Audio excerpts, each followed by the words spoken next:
On behalf of Superintendent Dr. Jim Rollins, Athletics Director Wayne Stellick, the students, the administration, and the faculty of Springdale High School, it is my pleasure to welcome you to this presentation of the Bulldogs Sports Network. Hi again, everybody. Zach Arns, Derek Oxford in the broadcast position here at Gerald Williams Bulldog Stadium for Game 6 of the 2015 Springdale Bulldog football season. Last week, Springdale got a little lesson in football from their crosstown rivals, the HAR-BER Wildcats. We found out HAR-BER was pretty darn good, but all is not lost for the Bulldogs, still in very good position to make a playoff push, and that push starts tonight as the Bulldogs welcome their old rivals for the 116th time. It's the Battle of the Bulldogs between Fayetteville and Springdale. Let's bring in Derek Oxford, a man who's well-versed in Fayetteville football, and you've been there for all 116, correct? Not quite, but I mean, quite a bit.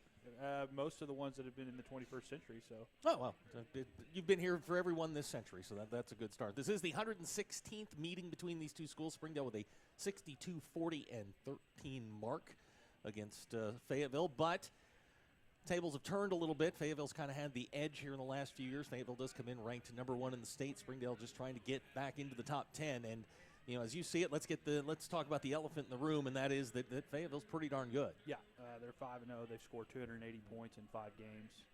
That's pretty good, averaging 56 a game, which is tops in the state. Taylor Powell, junior quarterback, very talented. He's already thrown 21 touchdowns, and you know we're only in week 6, so he's on pace for about 40. And the thing is that, you know, Fayetteville, they have weapons galore. I mean, they probably got about 9 kids that could take it to the house at any point tonight. So Springdale's got their hands full on defense. And the defense last week, we're going to see some different configurations due to some injuries tonight. Kyler Williams will not play. Pedro Lazo will not play.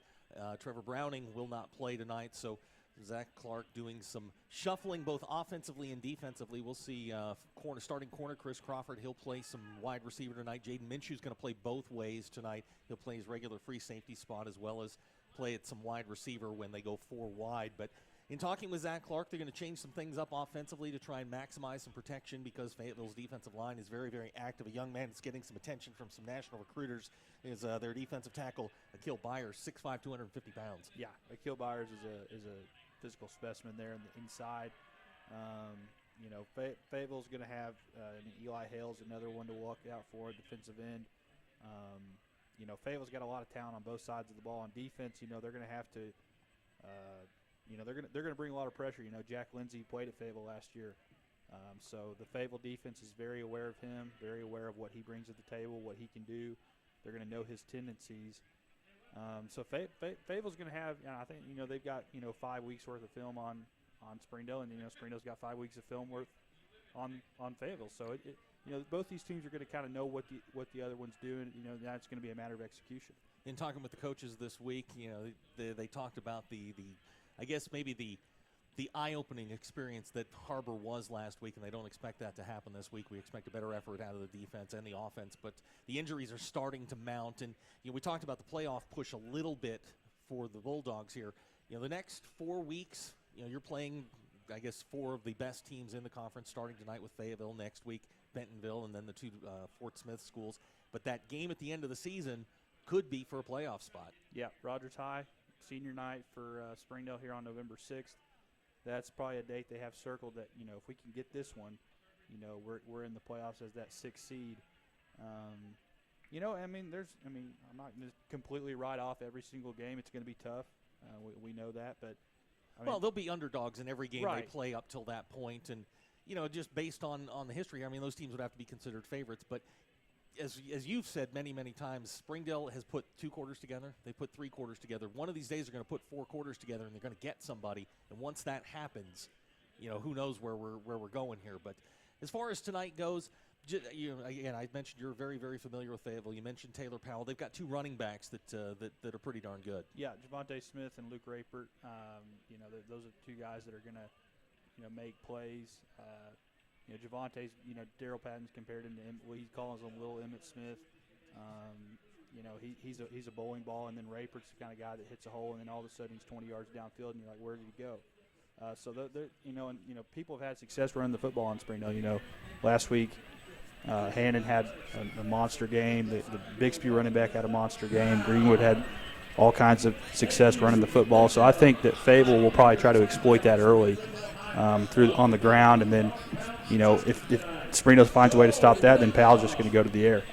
My conversation with Zach Clark is coming up after the break. You are watching Springdale Bulldog football on the Bulldog Sports Network. Hello, I'm Michael Flowers. And I'm Joanne Bauer. YouthBridge is proud to partner with Fox 24 News to help stop bullying. We want to stop this problem at its source, Michael, and that is why we asked classrooms throughout the region to produce a 20-second video with an anti-bullying message. Voting will then be open to the public, and the winning classroom will win a $500 gift card presented by YouthBridge. Go to NWA homepage, click on contest, and enter your video on the anti-bullying page. YouthBridge and Fox 24 News thank area schools for their support in bringing anti-bullying awareness to our area. We came to Arvest Bank to see what makes it different. It's a community bank that really reaches out to the customers to make them feel special. I feel special every time I come in here. They want to be involved in the community and want to be part of the community. They support our university, our athletic department. They've told us that they could have a fleet of volunteers there to help this year if we needed. I see them at a lot of our Hispanic community events that we do. I can't think of another bank in the city that has such a big community presence as Arvest. Arvest Bank, our customers say it best. Do you need new tires? Do you want a price match guarantee? Do you want to wait in a newly renovated waiting room? Do you want tire services at any time with no appointment? Then Tire Tracks is the place for you. With our price match guarantee and the largest inventory of new and used tires in the area, we have tires for every budget. Tire Tracks, Northwest Arkansas's largest independent tire dealer. Hi, I'm Susie Everett with Everett Chevrolet. You've heard me say we have a better way to buy your new Chevy. If you've not been here to find out what that means, I want to invite you to come see us. You'll love the way we do business. And you can shop our great selection of the North American Truck of the Year, the Chevy Silverado, with the best V8 fuel economy of any full-size truck. Family owned, customer friendly, Everett Chevrolet in Springdale, I-49 at Elm Springs Road. First Security is here. Only here. So that means we're here, here, and here. Even here. And definitely here. Because here is where we want to be for you. First Security Bank. Only in Arkansas. Welcome home to Lindsay Living. From value-packed basic apartments with appliances and washers and dryers to resort-style apartment living on golf courses with fabulous amenities, you'll love where you live and play. Visit lindsaymanagement.com to apply online and see photos, rates, and floor plans for all locations we manage throughout Arkansas and in surrounding states. Welcome back to the Springdale Bulldog pregame show here on the Bulldog Sports Network. As always, the head dog, Zach Clark, is taking time out of his schedule to join us here. And Coach, it's hard to believe we're 5 weeks into the season here. I mean, we're halfway home. We want to do a bit of a midterm review here, and we'll start on the offensive side of the ball, your side of the ball. When you started this season, you brought back the fewest starters in the state of Arkansas this year. When you look at where they were in fall camp to first game to game 5, what are you seeing maybe as an overall view? Well, I think there's no doubt the improvement that we've made, especially going all the way back to spring ball. We've gotten a lot better. Just we can do more things, but in a lot of ways, we've got certainly a lot of improvement to make. We talk about it, every week. We got to figure out how to run the ball better. And certainly the last couple of weeks, we got to figure out how to get the ball to a couple more guys other than Kyler in the passing game. And when it comes to them, other guys have to kind of step up. And anyway, so there's plenty of improvement. Certainly we've made a lot of strides, but hey, we've got a long way to go, and excited about the opportunity the next 5 weeks. I mentioned that you had the fewest starters coming back in the state of Arkansas, and you're still on the offensive line, still shuffling. Started 3 sophomores last week. In game film review, how are those guys holding up? Actually, you know, the offensive line, I mean, all things considered, it held up well Friday night. That's probably the one group that played pretty good. You know, I felt when we had pressure on the passer, they had to bring pressure and kind of brought some blitz packages that you know we were ready for. But I mean, a 3-down team, kind of their standard blitz, but they hadn't shown that, hadn't had to. And anyway, we struggled when they brought pressure. But other than that, I thought our guys did pretty well, played pretty well. You know, we had to get out of kind of the game plan and the run game so early that that kind of limited us. But those guys came on, wasn't outstanding, but it certainly was pleased with you know, our young bunch. A byproduct of the offensive line is your passing game, which is among the best in the state of Arkansas. You've got one of the leading receivers in the state, Kyler Williams. Jack Lindsey's been very efficient as a passer. Outside of maybe, you know, the big names, Kyler, Jack, Hunter Necessary, you've got Cam Dickerson, some guys that are getting their first taste of real conference varsity action. I mean, these are guys you can go forward with and play well. I think so. I mean, I think they're certainly talented, getting better. Some of the mistakes that we make, a lot of it is youth. You know, it's still step back and say, hey, this is the first time a lot of them have played, you know, on Friday night, and a lot of them are sophomores or juniors, and we're just going to have to live to a certain extent with some of the mistakes, but you know, at the same time, continue to get better. Defensively, continuing to shuffle guys in and out. You're playing a lot of Mason Hutchins and Dylan Sizemore at the linebacker spots. Two sophomores, two very talented guys. Defensively, you continue to shuffle that rotation around. Are you finding guys that I think you can go forward with your best 11? I think so. You know, the defense, it seems like we'll make some improvements, and then we'll have an injury. You know, we've been bitten by the injury, but and a lot of times that's younger guys, not as physical, not as developed. So that's going to happen. But it feels like on defense every time we kind of find a group that we like, we've got, you know, a guy gets hurt or something, we've got to bounce around. But we're continuing to fight it, getting better and better. You know, and I look forward to the kind of the last 5 weeks.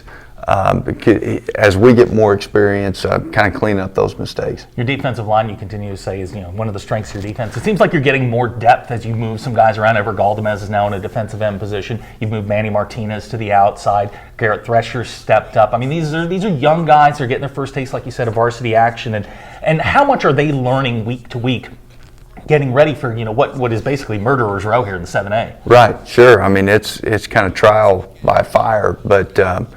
You know, they're getting better and more experienced. I think, you know, another young kid, Isaiah Nichols, been hurt all year. He certainly would be in the rotation and will be when he returns. So, you know, and even our older guy, like Manny, is our most experienced guy, but he moves to a different position. And I mean, they did a good job. Friday night, ran away from him every time. I mean, he's certainly been our most consistent guy. But anyway, you know, a lot of that's just inexperience, but at some point, you know, now it's week 5. Now, hey, let's continue to progress and let's finish this thing out strong. We'll continue our conversation with Coach Clark coming up after the break. You're watching the Springdale Bulldog pregame show on the Bulldog Sports Network. The Youth Bridge Bully Buster program is this program that we are pushing through the schools to make increase awareness of bullying in the schools, not just for those who are bullied, but for the bullies. The Youth Bridge Bully Buster program is symbolized in these orange wristbands, and kids can wear them proudly and say that, you know, they're going to stand up to bullies and they're going to seek assistance, they're going to seek help, they're going to talk to parents and their teachers to let them know that either they're being victimized by bullies or their friends are being victimized by bullies. These kids are wanting to go to school to get an education. They want to hang out with their friends and they want to feel safe when they go to school. And when they're having challenges with their peers, we need to make sure that not only are the kids who are victims of bullying taken care of, but also to try to see what things that the bullies are needing as far as like social skills training or mentoring or any kind of help or understanding as to what's going on with them. Because sometimes it's not that they have an innate meanness to them. And one of the things that we have to do is go in in, and sometimes it's a family intervention,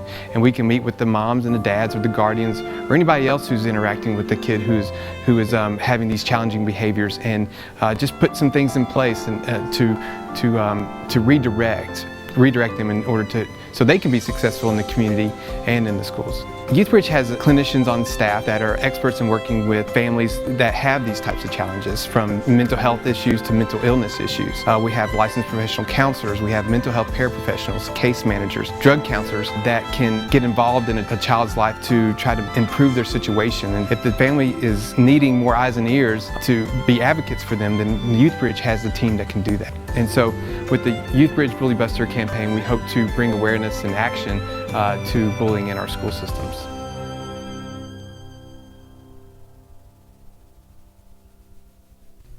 And we welcome you back to the Springdale Bulldog pregame show here on the Bulldog Sports Network, continuing our conversation with head coach Zach Clark. And you're 1-1 in conference, and the way the conference is shaking out here, there's a clear pecking order here, and the team that's coming in this week is at the top of that pecking order, number 1 in the state, 7A Fayetteville. Oh, I mean, certainly. They're an outstanding football team, number 1. I mean, obviously know them well. They have just a lot of athletes. They're an experienced bunch. And this week, I mean, we're excited about the opportunity. This week we got to go back and make it more about us. I mean, we've got to make improvements. We've got to put the ball, they're not the Patriots, but certainly they're very talented. We're going to have to be extremely sound. They run extremely well. They're big up front. So we've got our hands full with them, and they're number 1 in the state. Certainly they probably should be, but I just believe we still have yet to play our best ball, and waiting for us to kind of put a complete game together, and excited about that opportunity. You mentioned you know him well. You spent time there. A player you know very well is their quarterback, Taylor Powell. Jack Lindsay knows him well, having spent time at Fayetteville. You mentioned that you know him well. That's obviously an advantage. You also know what his weaknesses are, without giving too much away schematically here. I mean, there are things that you can go after on this offense. As you said, they're not the Patriots. Right. Well, I think Taylor, I mean, he's outstanding, does a great job distributing the ball to their playmakers, makes good decisions. They run the ball really well. They're so balanced and good everywhere that we've just got to be sound. We've got to make them earn everything they get, run to the football, and tackle extremely well. We saw Luke Hannon last week. He's the conference's returning leading rusher. Well, number 2 comes in this week, Luke Rapert. And basically, if you look at him on film, they're the same guy. Right. And, you had a little trouble with Hannon last week. How do you prepare your team for, hey, here comes the same guy? Right. Well, I think that, and they're a little different than, HAR-BER is kind of big, physical. You got to worry about, certainly the physical run game and then the play action over the top. Fayetteville tries to spread you out and create, running lanes where now the middle of the field's open if they break through that first level. So, Luke's, he's outstanding as well. He's got great balance and vision, and their backup is another good one too. So, we just try to stress to our guys that, hey, every week we're going to play good players. I mean, that's part of it in this conference, that we've got to be ready to go. We have to have a great week of practice, and then get to the game Friday and compete. They have a wide receiver, young Mr. Morris, that you're very familiar with. I used to play against his dad in high school in basketball, so I know his dad pretty well. You mentioned that they're balanced. They've got great athletes on the outside, but your young secondary, I think, stands a chance here to I guess, step up and make some plays here, because they are getting so much better. Chris Crawford on the outside, you've got Ivan Fuentes, and and again, as we've said before, a budding superstar in Jaden Minshew. Well, we certainly are getting better. I think every game, even last Friday it might not have shown, but we're getting better. We're getting some confidence. The one thing that's difficult is just because they can spread you out, there's going to be plenty of one-on-one. Even if it's zone, there's going to be one-on-one matchups. And, at some point we're getting closer. At some point we're going to start winning those one-on-one matchup. But we got to have a great a great game from everybody, especially on defense. All 11 have to play extremely hard and extremely well. You're an FHS alum. You know, you're getting set to play your alma mater for the first time as the head coach here at Springdale. Any emotions, you know, as you see the purple come out of the tunnel? Yeah. Well, you know, more so I think because I was there recently with the kids. I mean, there's some really good kids. Just like, I mean, as a coach, you grow close, very close to the kids that you coach, that you're around so much. And I think that's got more to do. I still care about a lot of them that I coach. I mean, great kids. And, you know, the rivalry is something, you know, it used to be the best in the state. And if we can do anything, get that rivalry back. Because there was nothing like a Fayetteville Springdale game, and just kind of the emotion and everything that was wrapped up in that game and in that environment. And it's really neat. I know it means a lot to a lot of older guys, you know, like myself and around the community, that it's still special. It's still Fayetteville Springdale. We'll have more of the Springdale Bulldog pregame show coming up on the Bulldog Sports Network after this. First Security is here. Only here. So that means we're here, here, and here. Even here. And definitely here. Because here is where we want to be. For you. First Security Bank. Only in Arkansas.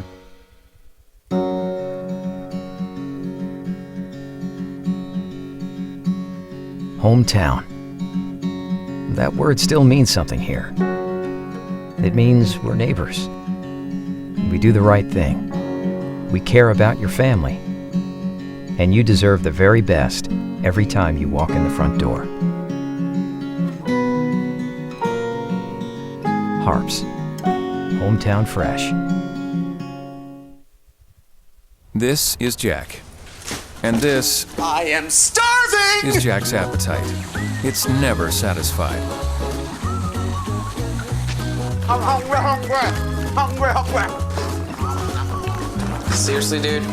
What? Then Jack's mom started serving Tyson Anytizer snacks with all white meat and lots of protein. They're the only snacks that make Jack's appetite disappear. Tyson Anytizer snacks. Consider snacking solved. Chevrolet has the longest lasting, most dependable full-size trucks on the road. And at Everett Chevrolet, we think the slogan, "Find New Roads," couldn't be more at home than in beautiful Northwest Arkansas. The 2015 Silverado has the most fuel-efficient gas V8 ever, perfect for those long drives in the country. And for those new roads that are hard to find, Silverado's rugged power will pull you through. Family owned, customer friendly, Everett Chevrolet in Springdale. And welcome back to Gerald Williams Bulldog Stadium here in Springdale, Arkansas. Zach Arns, Derek Oxford getting ready for the 116th Battle of the Bulldogs. And Derek, maybe the big story today is the weather. Had rain showers come through this morning, blew all the hot air out of here, and it's nice, it's cool. You see folks in jackets. It's football weather. Yep, this is the kind of weather you live for when you're a football fan. And Fayetteville and Springdale both had to be pretty excited to play in these kind of conditions. You know, not too hot, not too cold, just right. It's going to be a nice night. Now, taking a look around the conference, and we'll start with the game maybe that everybody's talking about, at least within the conference, and that's the Har-BER Wildcats taking on Bentonville tonight up in Bentonville. It's a small tussle at the top of the conference. Just a little bit. I think Bentonville's obviously going to be favored because they're at home.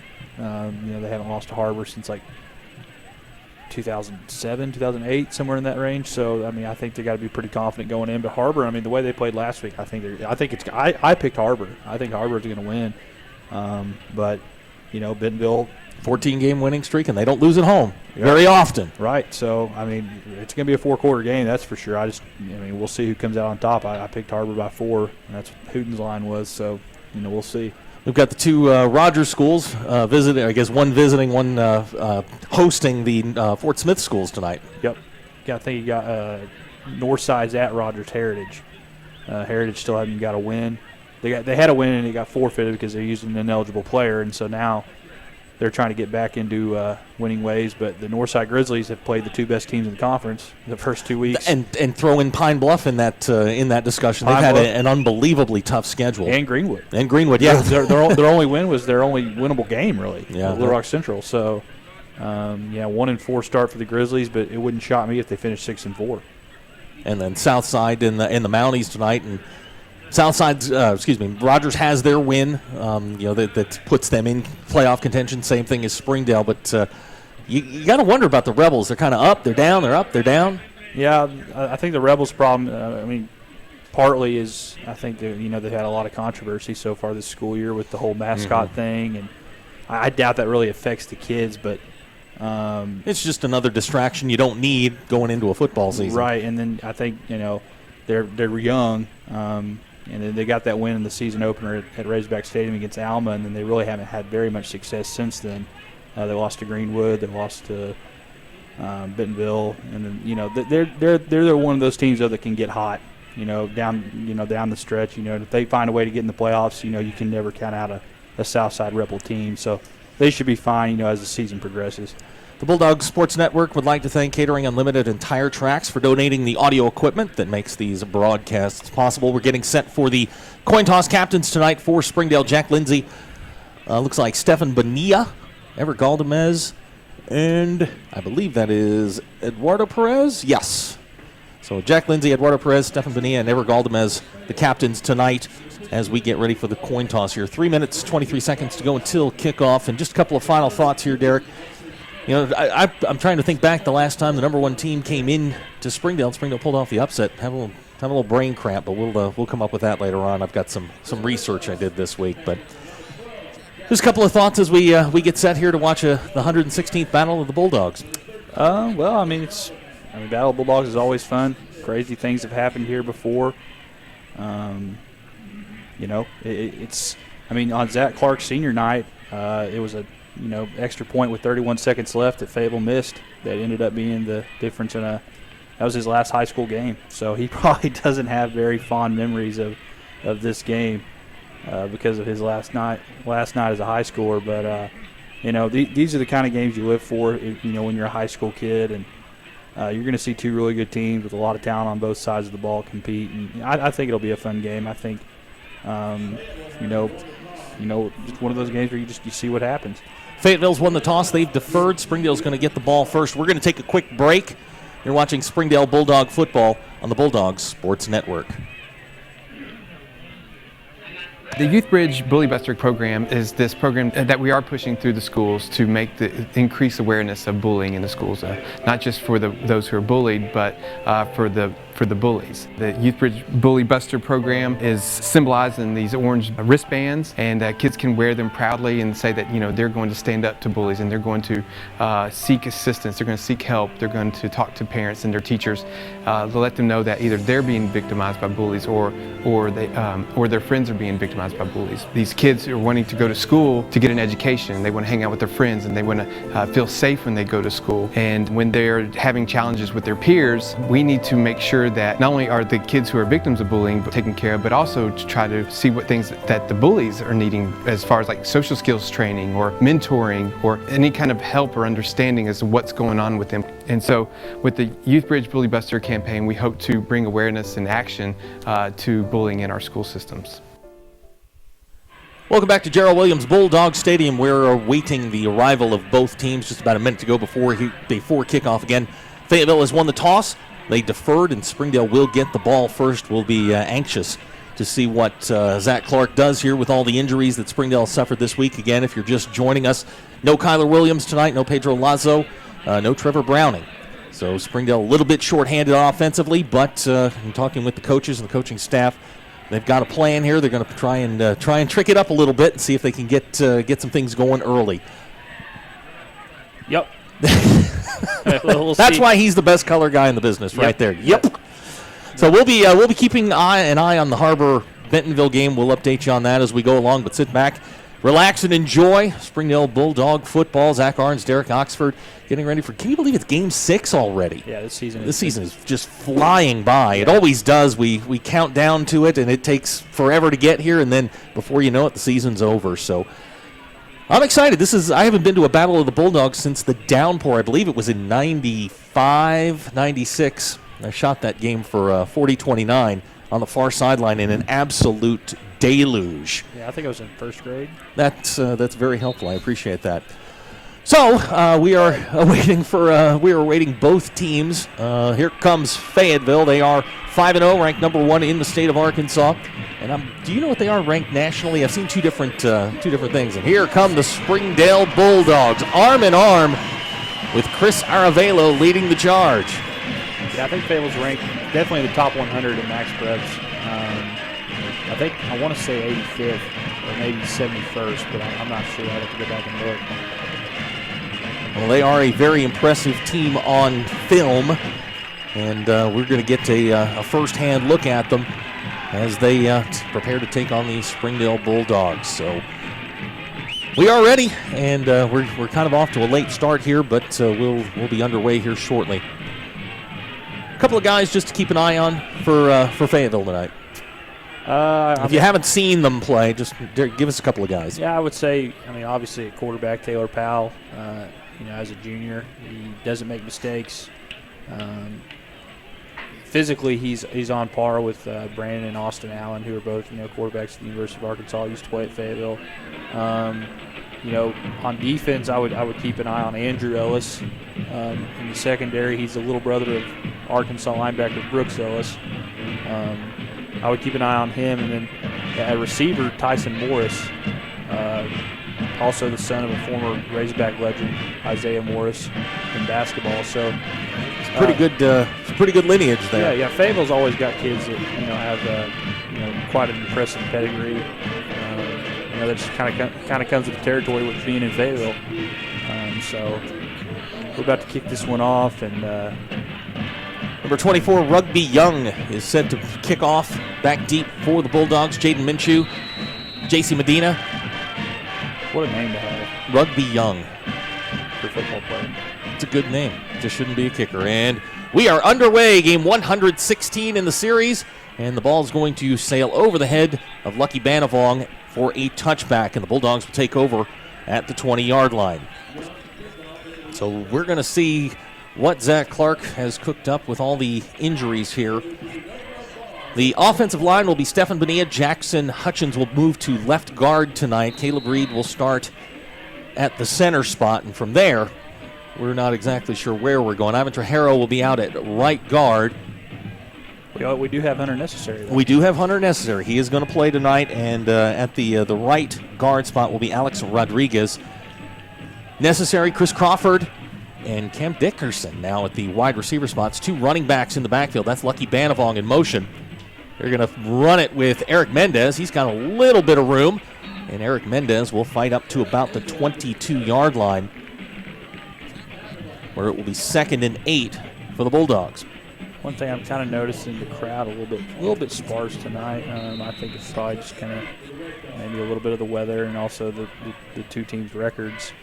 But I remember back in the day, there wasn't a seat to be had in this one. So 2nd and 8 for Springdale after 2 yards on first down by Eric Mendez. And we're going to get a timeout. Zach Clark calls timeout. We're going to take it with him. 11:25 to go here in the first quarter. You're watching Springdale Bulldog football on the Bulldogs Sports Network. Chevrolet has the longest lasting, most dependable full-size trucks on the road. And at Everett Chevrolet, we think the slogan, "Find New Roads," couldn't be more at home than in beautiful Northwest Arkansas. The 2015 Silverado has the most fuel-efficient gas V8 ever, perfect for those long drives in the country. And for those new roads that are hard to find, Silverado's rugged power will pull you through. Family owned, customer friendly, Everett Chevrolet in Springdale.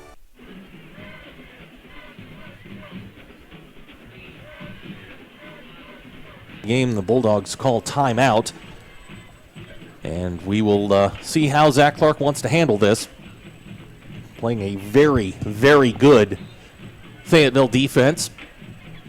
When I talked to him earlier this week, ball control was going to be absolutely crucial, not letting that high-powered Fayetteville offense have the ball forever.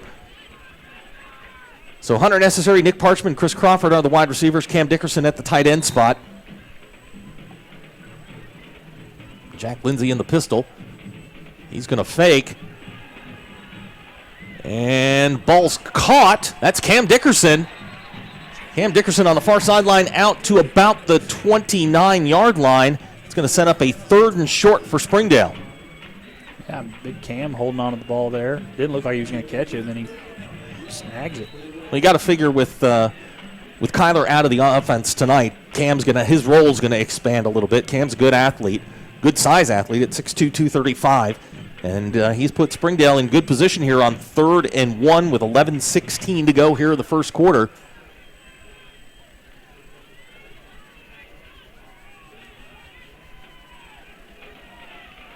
Got some visitors on the other side. Yep, we've got another timeout. Looks like Chris Crawford was having some trouble getting lined up, so we'll take it with him. 11:16 to go here first quarter.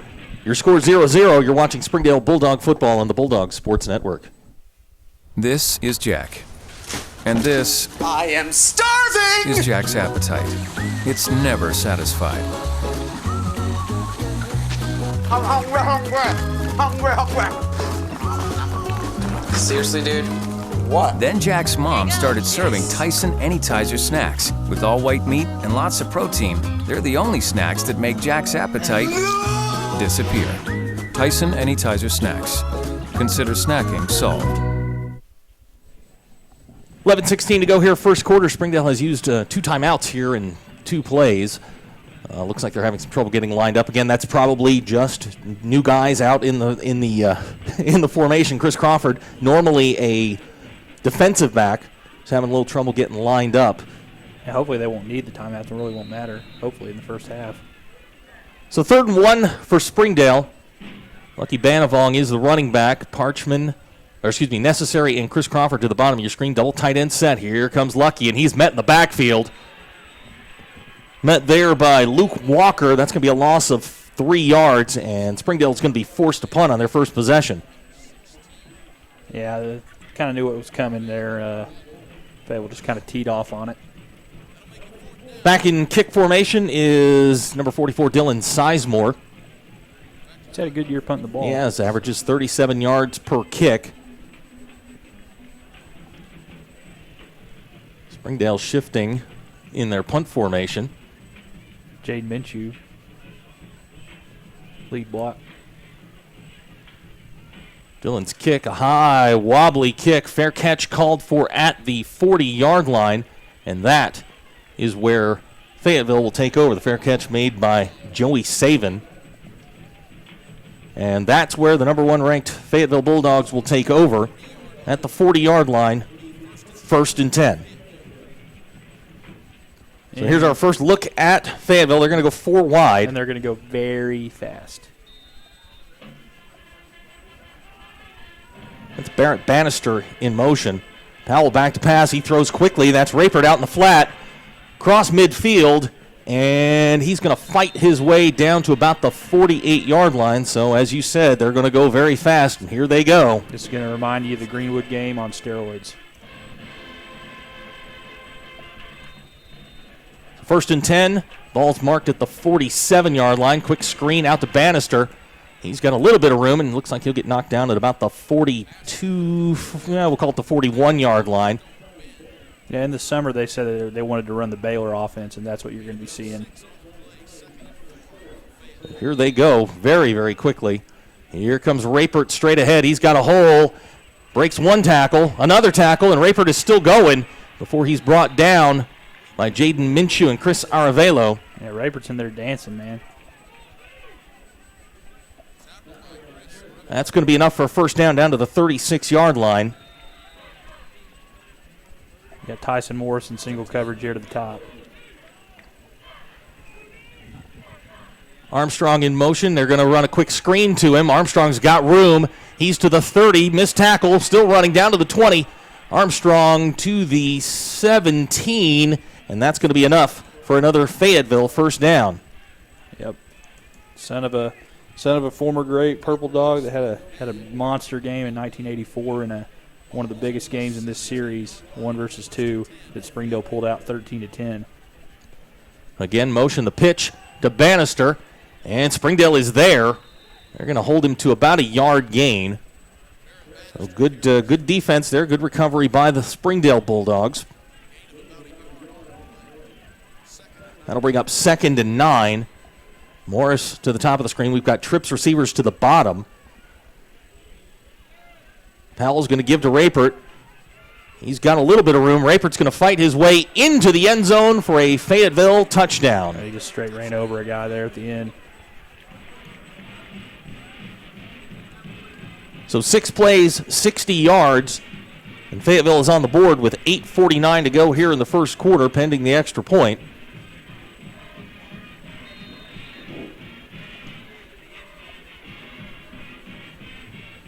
Looks like Fayetteville's going to go for 2. Yep.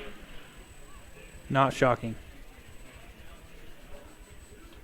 They're going to give it straight ahead. That is, I believe, Chris Redmond, number 36. And Redmond is going to get in for the 2-point conversion. So with 8:49 to go here in the first quarter, our score, Fayetteville 8, Springdale 0. You're watching Springdale Bulldog football on the Bulldog Sports Network. Hello, I'm Michael Flowers. And I'm Joanne Bauer. YouthBridge is proud to partner with Fox 24 News to help stop bullying. We want to stop this problem at its source, Michael, and that is why we asked classrooms throughout the region to produce a 20-second video with an anti-bullying message. Voting will then be open to the public, and the winning classroom will win a $500 gift card presented by YouthBridge. Go to NWA homepage, click on contest, and enter your video on the anti-bullying page. YouthBridge and Fox 24 News thank area schools for their support in bringing anti-bullying awareness to our area. Welcome back to Gerald Williams Bulldogs Stadium. 8:49 to go here first quarter. Our score 8-0 Fayetteville. 6 plays, 60 yards, with Luke Rapert going in for the last 15 of that. Rugby Young set to kick off. Back deep for the Bulldogs, Jaden Minshew, Lucky Banavong, and J.C. Medina. So we'll see what Zach Clark has cooked up here on the second series, which got off to a promising start. Just on 3rd down, lost a couple of yards and had to kick. Yep. Good first drive for Springdale until they had to use a couple of timeouts and had some alignment issues, but they moved the football with Cam and caught that one pass, but they'll try to get it going on this second drive. So Young set to kick off. Kick's going to be received. Now we'll go back into the end zone for another touchback, and that is his second touchback of the night. Yeah, he'll probably kick touchbacks more often than not. So 1st and 10 for the Bulldogs at the 20-yard line. We'll see. I was told we'll see Jaden Minshew at some of the wide receiver spots when they go to their spread packages, so look for number 10 to get some time there. Jack Lindsay brings the offense out. Nick Parchman, Hunter Necessary, Eric Mendez, Lucky Banavong, and looks like Dylan Bible will be in at the tight end spot. So their bigger package with Dylan in there as the blocking tight end.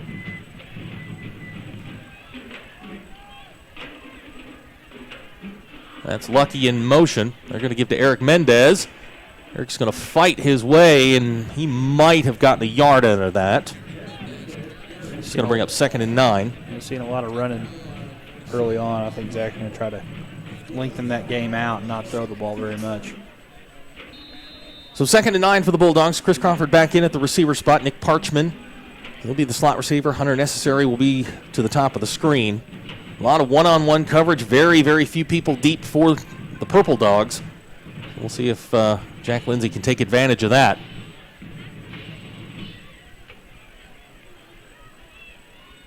Lindsay with a short drop, screen pass, and incomplete.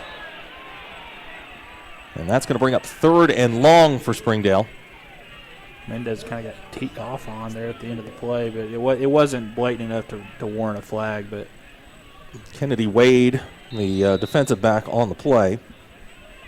So now 3rd and 9 for Springdale.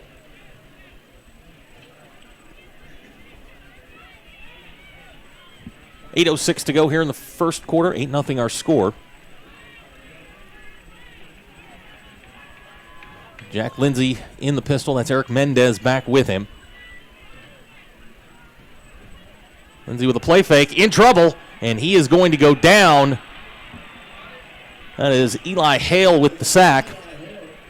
And Springdale's going to be forced to punt. Yeah, Eli Hale's a problem. He's going to be a problem for pretty much every 7A West team this year, and he comes off that right edge and blew up that play. Jack had pretty much no idea but just to tuck it and take the sack.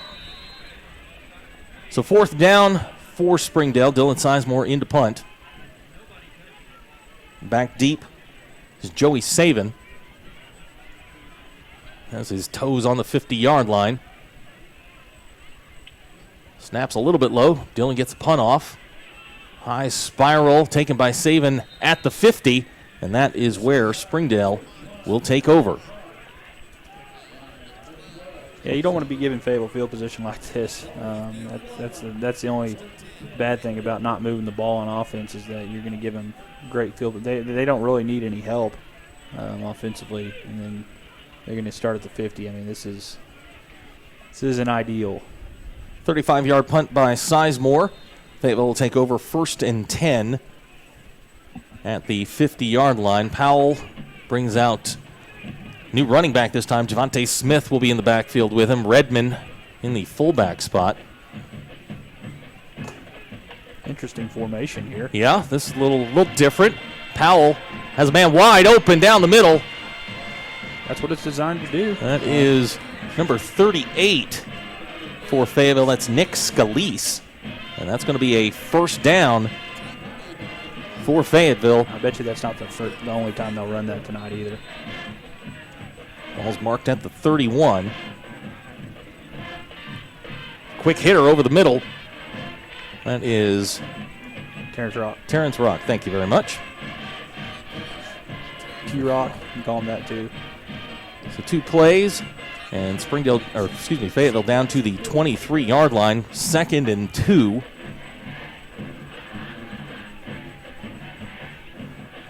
Powell back to pass again. He's got Morris wide open at the 10-yard line. Morris going to fight his way down to the 9-yard line, and that will be another Fayetteville 1st down. 14-yard pickup on the play. Fayetteville now 1st and goal at the 9. Got to go quickly again. Yeah, they brought Javante Smith in. Here comes Smith straight ahead. Untouched into the end zone. And that is another Fayetteville touchdown. They push their lead to 15-0. Yeah, I think they'll go for 2. Well, it's 14, but yeah, I think they'll go for 2. Excuse me, 14. Yeah, they'll go for 2, I think, again. It wouldn't shock me if they go for 2 every time until it gets to a certain point. So Smith with a 9-yard touchdown run. Lead now 14-0 with 6:28 to go here in the 1st quarter.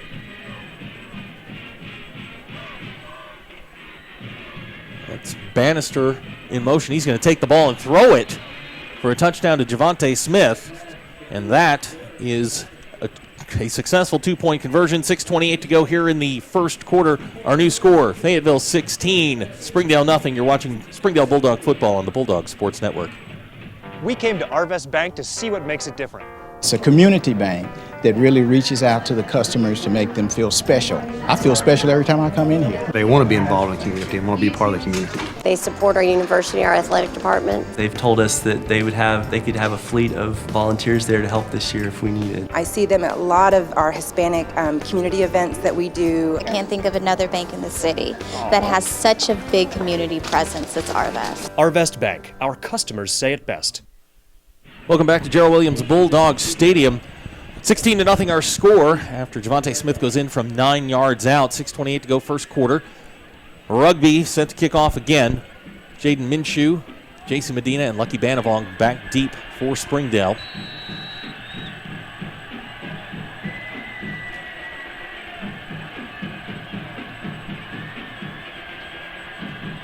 Young's kick is in the air, and this one's a little bit shorter than the last 2. That's going to be Lucky at the 1. And Lucky's going to get some room here. Lucky's going to give Springdale the best starting field position out to about the 23-yard line. That is where Springdale will take over. After some early success on that first drive, second drive, Fayetteville sort of clamped down on them. Yeah, big old Eli Hale from his defensive end slot. He's a legit 6'5", 240, and I don't know what kind of college looks he's getting, but he's a menace there at his defensive end slot, and you got to kill Byers there inside, and they're getting a lot of pressure on Jack. And if Springdale can get a couple of positive plays in a row, they'll be okay. But it's a good defensive line. When you get behind the sticks, it's tough. Jack Lindsay in the pistol. He's going to take it, and he's going to throw for Chris Crawford. Pass is going to be low and incomplete. That's going to bring up 2nd and 10, and you mentioned got to stay ahead of the sticks, and 2nd and 10, not where the Bulldogs want to be. Into the game comes Eric Mendez. He'll check in for Nick Parchman. We're going to get a 2-back set with Hunter Necessary and Chris Crawford at the receiver spot. Cam Dickerson in at the tight end spot. See Springdale using the wristbands this week, something they haven't used before, and that may be because of all the guys that have that are going both ways right now. Right, and then they've got designated players down here holding up different colored cards. I guess for certain plays. Yep. We're gonna get a timeout here. Confusion on the Springdale offense. Well, they've exhausted their timeouts. We're going to take the timeout with them. 6:18 to go here in the first quarter. 16-0 our score. You're watching Springdale Bulldog football on the Bulldog Sports Network. Oh, my bad. I apologize. I thought I saw Zach Clark signal timeout. They just got them for I guess too many men in the huddle or delay a game penalty. My fault, Josh. I didn't mean to throw you off there. So that'll back Springdale up. It'll now be 2nd and 15. Here comes Eric Mendez looking for room. Eric's got a little bit of room here. He's going to get back over the 20, and he'll get back some of the yards. They lost on the penalty, but it's still going to bring up 3rd and long for the Bulldogs. Can update the score from Bentonville. HAR-BER and Bentonville tied at 0-0 in the first quarter. Yeah, I figured that would be a low-scoring game. 28-24 was my pick. So 3rd and 12 for Springdale, 5:48 to go here, first quarter.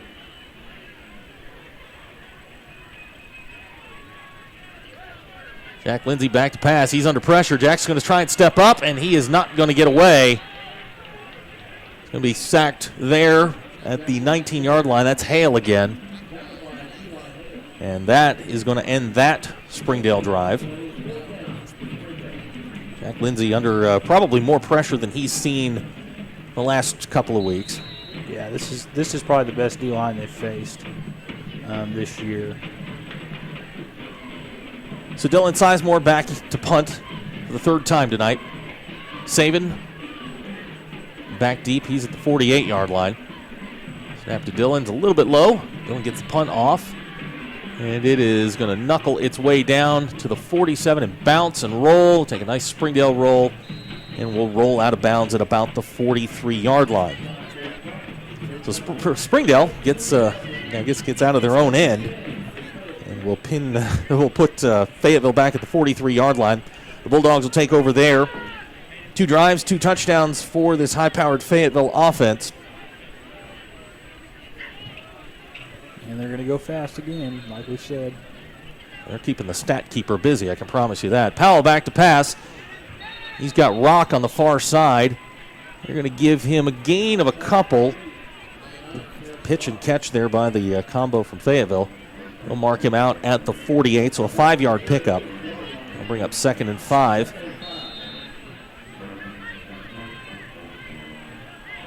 Powell's got the screen set up. It's Bannister.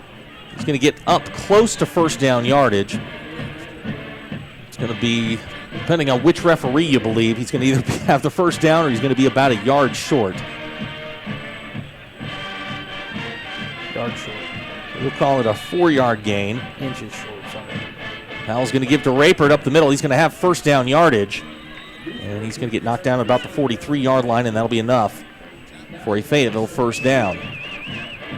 The thing that always intrigued me about Rayford is he doesn't look physically intimidating at all. You said he looked like Harry Potter. I did say that. That's Rayford again up the middle. Arroyo, Sam Robinson, Dylan Sizemore on the stop. I mean, he just looks like the kind of guy that, you would see that, just reading a book, just minding his own business, and then he gets on the football field, and it's just like, boom. Powell back to pass, quick throw. That's Weimer on the far side. He's going to get down to close to the 30-yard line. That's going to be enough for a Fayetteville first down. Weimer is a former Red Dog. He played his sophomore year here. You know what's so difficult is you're not going to get to Powell because the ball's out of his hand so fast. Yeah. Morris to the top of the screen, one-on-one. They're going to throw a quick screen out to him. Good play there by I believe that's Kenneth Lane back from injury. Great play there on the far side by Lane. He's going to, well, they're either going to give him nothing or maybe a half a yard gain. No gain on the play. Yeah, great play there by Lane to hang on, wait for his buddies to show up. Yeah, it'd be a half a yard loss, but yeah, I mean, Tyson Morris is the kind of kid that, I mean, if you can just get a hand on him. I mean, Powell with all kinds of time now getting flushed. He's going to throw it deep. And that'll be a flag. And they're going to throw a flag for interference on Jaden Minshew. I don't know if Jaden had to tackle him. I think he was going to be okay. But either way, that's going to be a 15-yard penalty. Yeah, he kind of bailed Powell out there. Powell threw off his back foot, and he really was just trying to, basically force it, and kind of bail him out with the penalty. So the 15-yard penalty will take the ball down to the 16-yard line. It'll be 1st and 10 from there. I think you're right. I think Jaden kind of bailed him out on that one. Here's Powell back to pass. He winds up looking for Weimer, and that is caught for a Fayetteville touchdown. Powell to Weimer from 16 yards. So that's the first touchdown of the night for Taylor Powell. It's his 22nd of the year, and comes at the expense of a former Red Dog. Drake played his sophomore year in 2013 as a Red Dog. Now he's on the other side of this rivalry, and I don't think he played much last year. I think he was actually hurt a little bit last year in this game. In to kick the extra point for Fayetteville, number 5, John Fagg. Snap is down, the kick's on the way, and it is good. So with 3:08 to go here in the first quarter, our score, Fayetteville 23, Springdale 0. You're watching Springdale Bulldog football on the Bulldog Sports Network. Do you need new tires? Do you want a price match guarantee? Do you want to wait in a newly renovated waiting room? Do you want tire services at any time with no appointment? Then Tire Tracks is the place for you. With our price match guarantee and the largest inventory of new and used tires in the area, we have tires for every budget. Tire Tracks, Northwest Arkansas's largest independent tire dealer. Welcome back to Gerald Williams Bulldog Stadium. 3:08 to go here in the first quarter. Fayetteville leading 23-0. Rugby Young set to kick off. Jaden Minshew, J.C. Medina, and Lucky Banavong back deep for Springdale.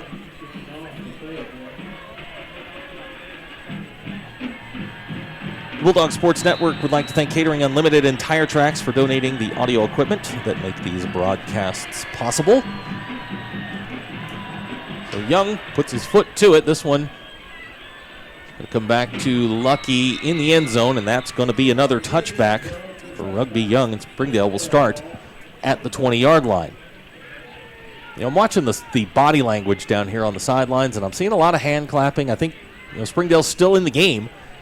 They're still out there, playing hard like they have all year. They just need one or two things to go correctly here, and we could have we could have 7 points on the board. Yeah, this is where you miss Kyler Williams. Yeah, I mean, you have him out there, and he can make a play happen. Without him, it's you're going to have to kind of dink and dunk a little bit, and if they can get something in the run game established, I mean, they'd be okay. But we'll see what they do here. Lindsey back to pass. He's got pressure, throws to the far side. There's Hunter Necessary. And that's going to be out of bounds at the 27-yard line, so 7-yard pickup with the Springdale wide receiver. Jack Lindsey now 2 out of 4 for 14 yards. So Jack hanging in there. Stepped into a throw, delivered it nicely, and sets up a 2nd and 3 for the Bulldogs with 3 minutes to go here in the first quarter. 0-0 after a quarter in the Bentonville Harbor game. Here comes Lucky Banavong. Lucky's going to fight and maybe get a yard out of that, if anything. That's going to bring up 3rd and 3. Springdale running game struggling to get going here. 7 rushes here in the first quarter, -4 yards. And I think that's been a theme this season, that Springdale just has not been able to get the running game going consistently. Yeah, it's, when you have a small offensive line and you don't have the consistency, it's just hard to get really anything established. And, when you're facing a defensive line like this, it's really hard to get it going. And Lindsey on the slant, hits Hunter Necessary. Hunter's still going. Hunter's up to the 45 and fights his way across the 50-yard line, and that is by far Springdale's biggest play of the night. Lindsey to Necessary. Yep, first time into Fayetteville territory. A first down for the Red Dogs, and that has got to give Springdale some life. Yep. Hunter's been Mr. Dependable. Kyler's been big play and in highlight reel, but Hunter's been that possession guy you need. Kind of like their Julian Edelman. Yep, good catch and run there by the Springdale wide receiver. And again, we have confusion here between the wide receivers. Can't call it. Well, no timeouts left. No, that one we thought was a timeout was actually a penalty. So they do have Lindsey to throw again. He's got Hunter Necessary in and out of his hands. That play was there. Good delivery by Jack Lindsey. It'll bring up 2nd and 10 with 1:45 to go here in the first quarter. Yeah, Colby Seegers kind of got burned by Hunter there. Yeah, Hunter got by him. Ball was delivered correctly, just over the wrong shoulder, and that'll bring up 2nd and 10 for the Red Dogs. Jack with a little pump fake, little nuanced pump fake, and then got Hunter deep. Hunter now to the top of the screen. Parchman's in the slot. Chris Crawford in Kyler's spot down at the bottom of the screen. Comes a blitz from Fayetteville. Jack going to see it. And audible. You got 2 seconds on the clock. 1 second. And we're going to get a delay of game penalty on Springdale.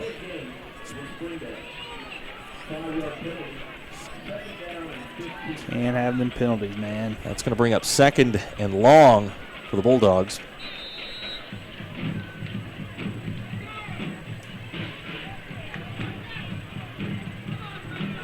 So 2nd and 15 for Springdale.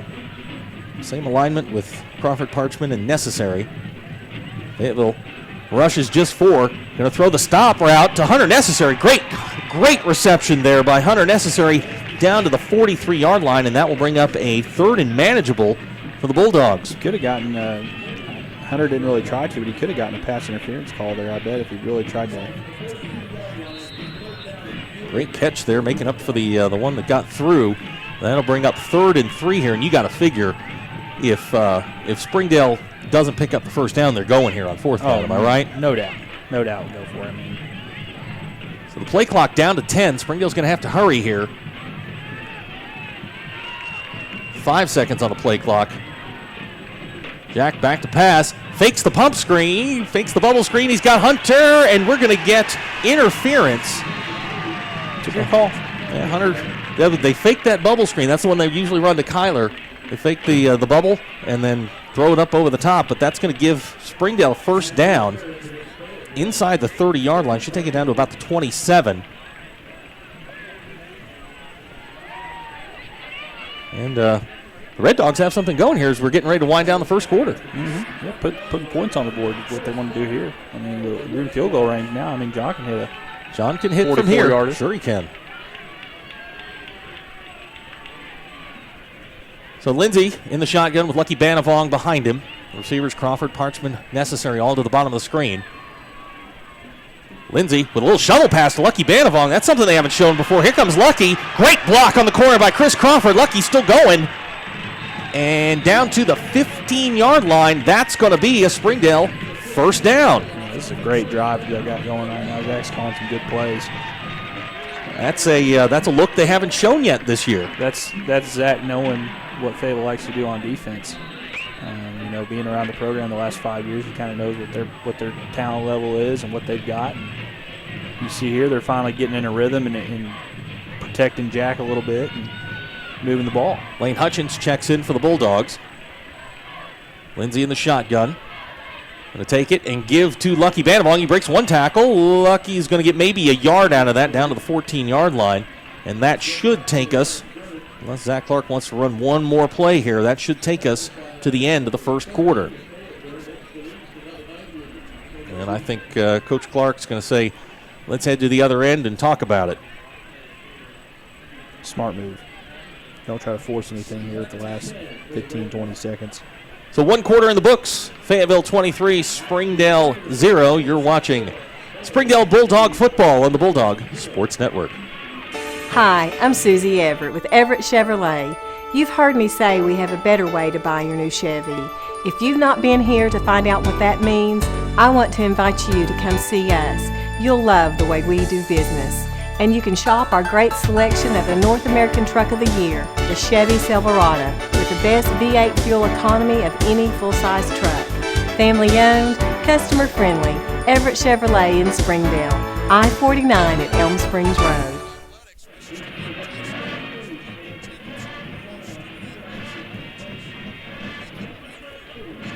Welcome back to Gerald Williams Bulldog Stadium. 1 quarter in the books here. Fayetteville leading 23-0. Very impressive offensively, but our Red Dogs are marching. It'll be 2nd and 10 here at the 15-yard line after a couple of big plays here, a big pass interference on 3rd and 3. The Red Dogs in business here, definitely within, as you said, within John Batista's range. So some points out of this drive would certainly be very, very helpful. And you got to give credit to the offensive line here on this drive. Bonilla and Rodriguez and Hutchins, and they've made a change here. They brought Del Rio in. You know, the dual tight ends, Cam and Dylan. They're moving. They're certainly blocking well. Jack he's had a little bit of pressure, but they've done pretty well here on this drive. Yep. Now you just got to get points. Crawford and Necessary to the bottom of the screen. You got dual tight ends to the top, Bible and Cam Dickerson. Lucky Banavong is the running back. They're going to fake it. And they're going to throw it down the middle. Touchdown, Springdale! Cam Dickerson, all he does, Derek, is catch touchdowns. Great play. Ran the ball fake to Lucky Banavong. Jack Lindsay right down the seam to Cam Dickerson for the touchdown. And the Bulldogs are back in it. It's like his 4th or 5th of the year. That is his 4th touchdown of the year on, I believe, I'll have to double check this, but I believe 6 catches, 4 touchdowns. So Springdale marches 8 plays, 80 yards, caps it off with a touchdown pass, 15 yards from from Jack Lindsay to Cam Dickerson. John Batista now on to try the extra point. Snaps down, Batista's kicks on the way, and it's good. So our new score, Fayetteville 23, Springdale 7, 11:55 to go here, 2nd quarter. You're watching Springdale Bulldog football on the Bulldog Sports Network. First Security is here. Only here. So that means we're here, here, and here. Even here. And definitely here. Because here is where we want to be for you. First Security Bank. Only in Arkansas. Welcome back to Springdale, Arkansas. Gerald Williams Bulldog Stadium here on the campus of Springdale High School. There we go. The Bulldogs go 8 plays, 80 yards. Capped off with a 15-yard touchdown pass. Jack Lindsay to Cam Dickerson. John Batista now set to kick off. Javante Smith, and I believe that is Terrence Rock back deep for Fayetteville. Yep, that's T-Rock. Fayetteville has... I don't know if they're anticipating an onside kick or a squib, but everybody's up very, very close, so I'm not sure what they're expecting here. But John is going to take it and kick it deep. That ball is going to go into the end zone for a touchback. So Fayetteville will start with their worst field position of the night, the 20-yard line. And we'll see if the Springdale defense can come up with something. 11:55 to go here in the 2nd quarter. And we can update a score from Bentonville. HAR-BER leading 6-0 pending the extra point. Oh, so Bentonville didn't punch that one in? Wasn't watching. Oh well. We'll Powell is. We'll get an update on that. Powell back in the game with Smith. Yeah, he's 11 of 11 so far. We'll see if that keeps up. There's 12. Quick screen out to Smith. Good tackle there by Sam Robinson. Looks like they're going to give him about 5 yards on the play. There goes Fayetteville again, turbo fast. 5-yard pickup on the play. That'll bring up 2nd and 5. Powell back to pass again. Quick out, and that is complete And depending on where the referee marks it, looks like that's going to be enough. Oh, yeah. For a first down. That's Armstrong with the catch out to the 30-yard line. By the way, I have Powell unofficially 14 out of 14 for 125. Okay. Jimmy was... He may be behind. Yep. Good play by the Red Dogs, but Smith gets away with a stiff arm. He'll get up to the 45-yard line. Javonte Smith. Springdale had that one red, just couldn't make the tackle in the backfield. Yeah, Patton calls him Little Emmett for plays like that, but he's down. We've got a Fayetteville player down. We're going to take a quick timeout. You're watching Springdale Bulldog football on the Bulldog Sports Network.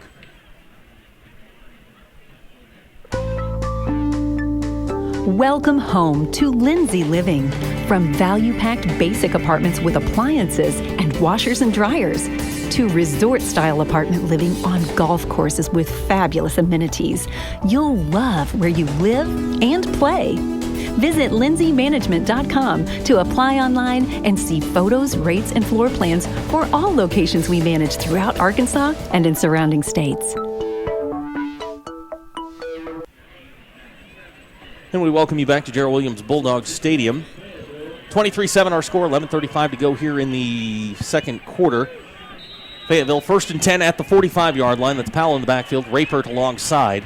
4 wide receivers, 3 to the bottom.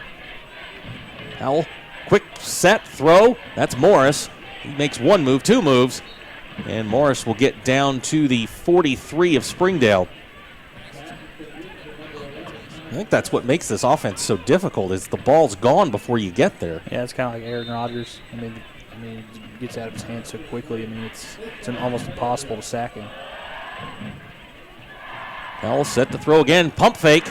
He's going to hit Armstrong down to the 35. Keeps fighting, and he'll get down to the 30-yard line. That'll be another Fayetteville first down.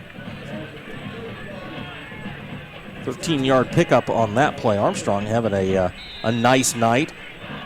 That's his 3rd catch, 37 yards. Here comes no, that's Smith again. Smith with a stiff arm and straight ahead down to about the 17-yard line. He is just a tough guy to bring down.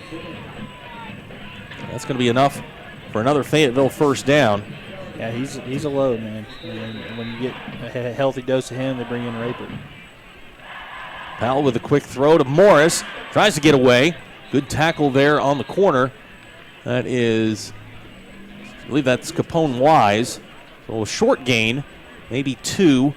Bring up 2nd and 8 for Fayetteville.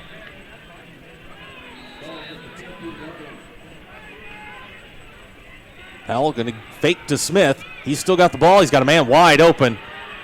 Garland Allison. Garland Allison breaks 2 tackles and into the end zone for a Fayetteville touchdown. It's a good play fake. Had a guy sitting right in the flat and broke 2 tackles. There were Springdale Bulldogs there. Just got to make that tackle. So Fayetteville's going to stretch that lead back out to 22, pending the extra point.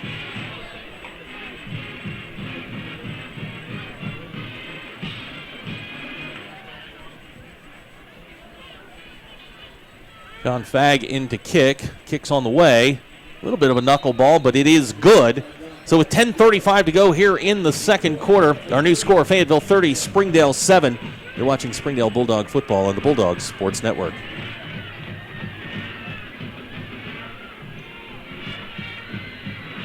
Hello, I'm Michael Flowers. And I'm Joanne Bauer. YouthBridge is proud to partner with Fox 24 News to help stop bullying. We want to stop this problem at its source, Michael, and that is why we asked classrooms throughout the region to produce a 20-second video with an anti-bullying message. Voting will then be open to the public, and the winning classroom will win a $500 gift card presented by YouthBridge. Go to NWA homepage, click on contest, and enter your video on the anti-bullying page. YouthBridge and Fox 24 News thank area schools for their support in bringing anti-bullying awareness to our area. 30-7 our score, 10:35 to go here, second quarter. An update from Bentonville. HAR-BER leading 14-0 over the Bentonville Tigers. Quarter, HAR-BER 7, Bentonville 0. So Rugby Young set to kick off. Back deep for the Bulldogs. Minshew, Banavong, and J.C. Medina, whose name we haven't called in a couple of weeks. We haven't seen a lot of J.C. lately.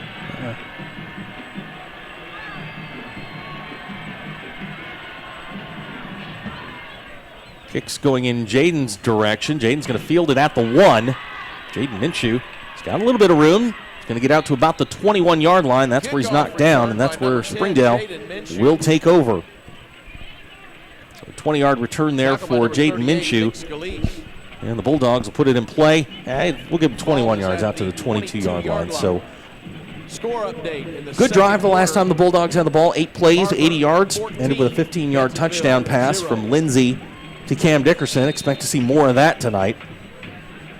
Jack, 6 out of 9, 96 yards. Or excuse me, 6 out of 9, 77 yards with a touchdown. Dickerson, 2 catches, 22 yards and the touchdown. Hunter Necessary leading the way, 3 catches for 43 yards. That's Chris Crawford in motion. He's going to lead the way for Lucky Banavong. Lucky's got a little bit of room. Lucky's still going. Up to the 25-yard line. A 3-yard pickup for the Bulldogs. And that'll bring up 2nd and 7. Yeah, this Fayetteville defense is just kind of waiting on the run. You know, see if Springdale can get it going through the air. And they're daring Springdale a pass. There is nobody in the center of the field, which is where they got the touchdown on them. They're playing one-on-one on the outside and crowding 7 or 8 guys into the box. And daring Springdale to throw. Here comes Crawford again. Looks like the same play. Lucky running and might have gotten another yard out of that. That's going to bring up 3rd and long for Springdale. Yep, they're going to give him a yard up to the 26-yard line. So 3rd and 6 for the Red Dogs. You got to applaud Lucky Banavong, man. He takes a lot of punishment for a guy that small. He is not the biggest running back, and when you stand next to him, you expect him to be a little bit bigger with his pads on. He's about 5'10". He might be 150 pounds soaking wet, but he runs hard and breaks tackles. You got to give him credit. He does take a lot of punishment. Lindsey back to pass. That's intercepted.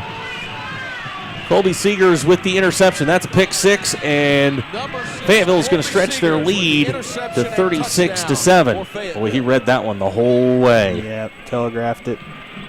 Jack's only thrown 1 pick before that. That's his 2nd interception of the season. Yep, unopportune time, but inopportune, sorry. But, that was just a good play really made by Colby Seegers. Yeah, you wonder if there's a pump and go somewhere in there because he jumped that awfully quick.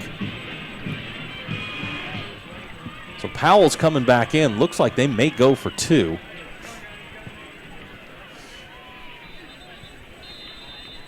(36-7) our score, 9 minutes to go, and looks like we're going to get a timeout here. We'll take it with him as we get set for the extra point. You're watching Springdale Bulldog football on the Bulldogs Sports Network. We came to Arvest Bank to see what makes it different. It's a community bank that really reaches out to the customers to make them feel special. I feel special every time I come in here. They want to be involved in the community and want to be part of the community. They support our university, our athletic department. They've told us that they could have a fleet of volunteers there to help this year if we needed. I see them at a lot of our Hispanic community events that we do. I can't think of another bank in the city that has such a big community presence as Arvest. Arvest Bank, our customers say it best. Get instant access to we welcome you back to Gerald Williams Bulldogs Stadium. Springdale, Arkansas, our score right now 36-7. Fayetteville. All right, pick 6 by Seegers, 26-yard return. Looks like they're going to go for 2. It looks like the same play they tried earlier with the pass. He's going to throw it, and it is knocked down. Extra point Dylan Sizemore over there, as well as Kenny Lane. So the PAT no good. Score remains 36-7 here. 9 minutes to go in the second quarter. We can pass on a score from Bentonville. We've got that game on here in the booth. It's 14-0. HAR-BER leading Bentonville, which you expected a very low-scoring game. I expected it to be a little higher scoring than you did, but you had to give those Wildcats credit. They're playing well. Yeah, I thought they would. The way they played last week, and Bentonville's 5-0, but I don't know how much Bentonville's been tested so far this year. And, HAR-BER played, Webb City and Conway. And, they do have a mutual opponent in Rockhurst. I mean, that game is probably intense. And then HAR-BER's got to turn right around next week and face these guys. So, rough little 2 weeks of preparation for Chris Wood. So Rugby Young set to kick off again. 36-7 our score, 9 minutes to go here in the second quarter. Springdale back deep. Jaden Minshew, J.C. Medina, and Lucky Banabong. He's been a busy man tonight. Kicks on the way. Shorter kick. Yep. Going to be Jaden fielding it at the 14. Jaden with a head of steam. Get up to about the 28-yard line, and that's where Jaden Minshew Springdale for the Red Dogs will take over.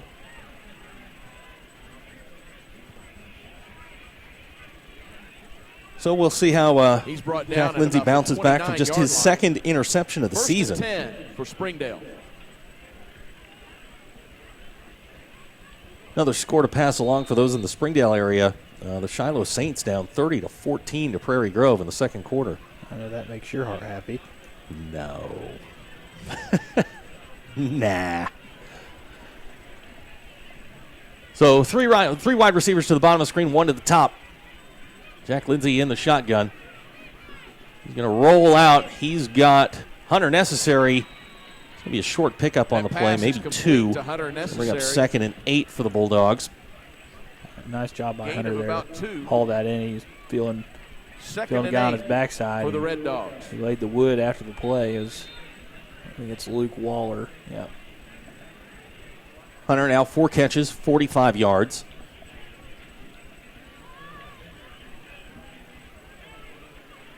Again, some confusion here getting lined up. Dual tight ends to the top, Cam and Dylan. Play clock under 5. They're going to pitch it to Hunter Necessary. He's going to get around the corner. He's got one guy to beat there. Not going to do it. He'll get maybe 2 out of that.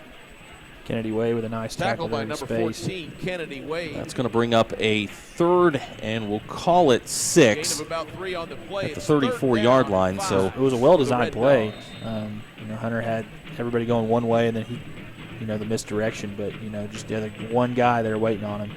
Springdale 1 out of 5 on 3rd downs here in the first half. 7:45 to go here, second quarter. Necessary and Crawford to the bottom of the screen. That looks like Nick Parchman to the top. Eric Mendez in the backfield. Lindsay going to fake the slant. He's got the slant and go to Hunter Necessary. In and out of his hands. Springdale fans are wanting a PI call on seniors. Fourth down and 5. Good coverage there by the Fayetteville corner. That's going to bring up a 4th down. It kind of was one of those kind of 50-50 balls, and ref decided not to throw one. So Dylan Sizemore will come in to punt. Dylan averaging 35.7 yards per kick tonight. Back deep, Saban. He's back near the 30-yard line. He's fair caught every punt so far. We'll see if he gets a chance to return one. Comes Springdale. They're going to shift again. One of these has got to be a fake, right? With all the shifting? I mean, why not? Yep. Oh, there it is. There he is, and incomplete. Looking for Mason Hutchins on the seam. That looked like Jaden Minshew. Yeah, Jaden threw it, and he was upset that he didn't put quite a bit enough on it, but it was well executed. I mean, they did everything they were supposed to do to run it well, and you called it. You got to figure with all the shifting at some point that had to mean something. Right. And the unfortunate thing now is that you give Fayetteville awesome field position. So Fayetteville will take over at the 34-yard line, 1st and 10. Fayetteville with 232 yards here in the first half on 25 plays. It's just under 10 per play. There's Powell going to give to, is that Rock? Yep. On the reverse. Rock's got some running room. He's going to get down to about the 26. Terrence Rock carries for Fayetteville. So I don't know if you call that a Statue of Liberty. Tackle by number 9. I think the Statue of Liberty you actually have to hand it off, but yeah, because it was designed like it, but then it's almost like a statue shovel. So a 9-yard run there by Rock on 1st down. We go under 7 minutes to go in the second half. Rapert in the backfield alongside Powell. Here he comes. Rapert straight up the middle. Good tackle there by the Red Dogs. Dylan Sizemore, first player there. Manny Martinez cleans him up. It's going to bring up Luke Rapert bring up 3rd and 1. The line of scrimmage. Yeah, that was well played 3rd by and Dylan 1. Sizemore there. Nice tackle of Rapert. Here comes Rapert again. He's going to get through the first level. Good tackle there in the secondary by Stone Bend. Bring him down at about the 18-yard line, but that's going to be enough for Fayetteville first down. Ball is spotted Yeah, at I the mean, 19-yard it's almost like they line. alternate possessions. You know, one possession it's Rapert, another possession it's Smith, and it's Rapert. I mean, it's just kind of, you never know. Pick your poison. Powell back to pass. He's got a man wide open in this corner. Nope. Incomplete. That Good pass play is there. incomplete. Jaden Minshew knocking the ball loose. That makes it 2nd and 10. For That Fayetteville. is, if I am not mistaken, that is the first incompletion for Taylor Powell tonight. 18 out of 19 for 167 yards. It's hard to do on Madden. Yeah. He's accurate, man. Very accurate. So 2nd and 10. Ball's just inside the 20-yard line. Powell back to pass again. He's going to throw a fade. That's Weimer. And, He's going to get a flag. Pass is incomplete. well, There I'm is not a sure which flag way on that the one's play. going to go. There was a lot of shoving and pushing down there.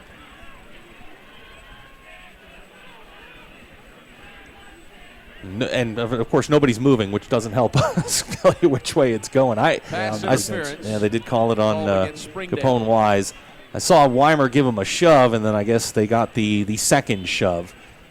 So that'll be a 9-yard penalty, which should give Fayetteville the first down. Now they're going to mark it at the 11. Which puts it at the 11-yard So it'll be line. 2nd, and we'll call it 2. It's 6:08 to second go down here and 2 in the for Fayetteville. first half. 36-7 our score. Here comes Rapert again. He's around the left side. He's going to cut back, and he's going to walk into the end zone. Rapert carries. And that Touchdown, is another Fayetteville touchdown. Luke Rapert, that's his 2nd touchdown of the night. You know, not overwhelming rushing numbers for Rapert. 7 carries, 46 yards, but highly effective. Our producers were going insane over something, but I don't know what. So John Fagg in to try the extra point. Snaps down, kicks on the way, and it is good.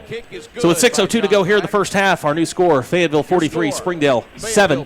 You're watching Springdale Bulldog football on the Bulldog Sports Network. Do you need new tires? Do you want a price match guarantee? Do you want to wait in a newly renovated waiting room? Do you want tire services at any time with no appointment? Then Tire Tracks is the place for you. With our price match guarantee and the largest inventory of new and used tires in the area, we have tires for every budget. Tire Tracks, Northwest Arkansas's largest independent tire dealer. And we welcome you back to Gerald Williams Bulldog Stadium. 6:02 to go here in the first half. 43-7 our score. Some numbers to throw at you here for the Red Dogs. Hunter Necessary leading the receiving corps, 5 catches for 48 yards. Cam Dickerson 2 for 22 and a touchdown. Jack Lindsay, other than the one interception, a good night, 8 out of 13 for 82 yards and the touchdown. But Springdale running game still struggling to get going. 10 carries, 0 yards so far. That does include the sacks, so take that for what it's worth. That is true. Rugby Young kicks it off. This time it's going to be Lucky. And Lucky's going to get out to about the 20-yard line. Lucky Banavong returns. And Springdale will take over there, Red 1st and Dogs. 10. Tackled by number 12, Joey Savin. It'll be interesting to see what they do on offense here after the Return gets up pick to the 6 last possession. I 21-yard think they'll line. probably 1st and 10, Springdale. knowing Zach, I think you'll probably keep letting Jack throw it around. I mean, one interception is not. I mean, he's only thrown 2 all year. I don't think that they're going to stray away from. I'm racking my brain. I can't remember the last one he threw. The Alma game. Was it Alma? Yeah. Okay. First First play. You're right. That's how long it's been since Jack turned the ball over. So 5:56 to go here, second quarter. Jack's going to put it up. Quick screen pass to Lucky Banavong. He sidesteps one guy, and he's going to get caught in the backfield. That's going to be about a 6-yard loss, and it's going to put Springdale behind the sticks again. Lindsey's pass complete to Eric Mendez. Tackle by Kennedy Wade. So 6-yard loss on first down is going to back the Bulldogs up 2nd and 16. Loss of about Update 6 from yards Bentonville. on the play. It's HAR-BER now second down leading and 17 to nothing. Now I couldn't tell you the last time Bentonville got shut out at home. I don't even know the last time they got shut out. I mean, obviously it's the first half, but that's pretty shocking. 4 wide receivers in for the Red Dogs. Lindsey back to pass, looking, got time. He's going to fire it down the middle. Good catch. Hunter Necessary with a great catch out to the 26-yard line. That's going to get a chunk of that yardage back. Nice catch by Hunter. In traffic. In traffic over a defender. And that's going to get Springdale at least an opportunity here to pick up the 3rd down. The Bulldogs have struggled on 3rd downs tonight, 1 out of 6. Hunter's kind of carried the team tonight. He on has. Offense. With Kyler's absence, he's kind of had to. And so, with Kyler out, he's got to pick up the slack. And he's had a great year anyway. But he's got to be the go-to guy tonight. Well, Lindsey throws in and out of the hands of Hunter Necessary, and that's going to bring up a 4th down. Pressure coming from the backside. And that'll bring up 4th down. Dylan Sizemore will come in to punt again. You fake it twice in a row? No. You don't want to give Fayetteville. It'd just be gift wrapping points. And, you need to try to make your defense make a play or hope they muff a punt. So Joey Saban will drop back for Fayetteville. Dylan Sizemore back in punt formation.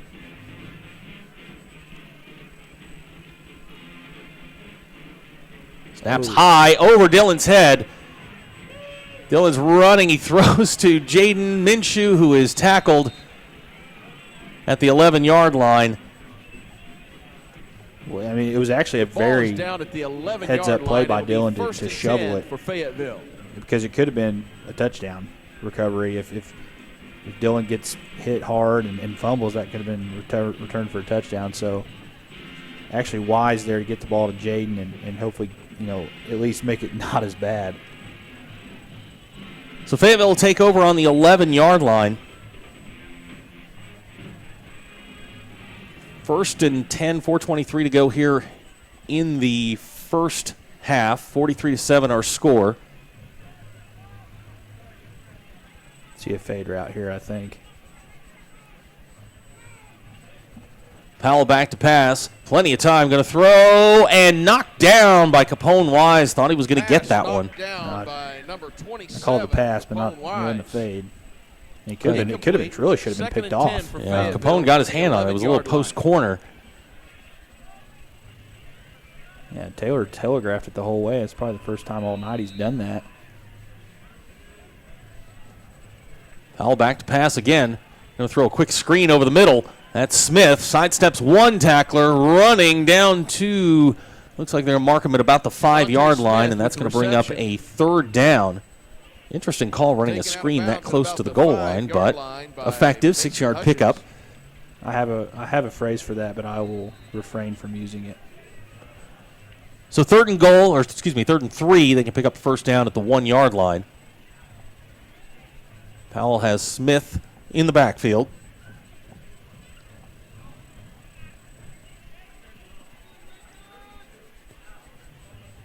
Powell back to pass, going to throw the quick slant, and that is Drake Weimer. Yep, his second of the night. His second touchdown of the night. He's enjoying his first game back in Gerald Dubb.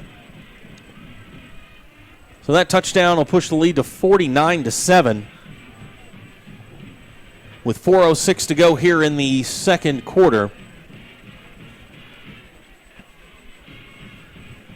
The special teams have shot Springdale in the foot here the last 2 drives. John Fagg in to try the extra point.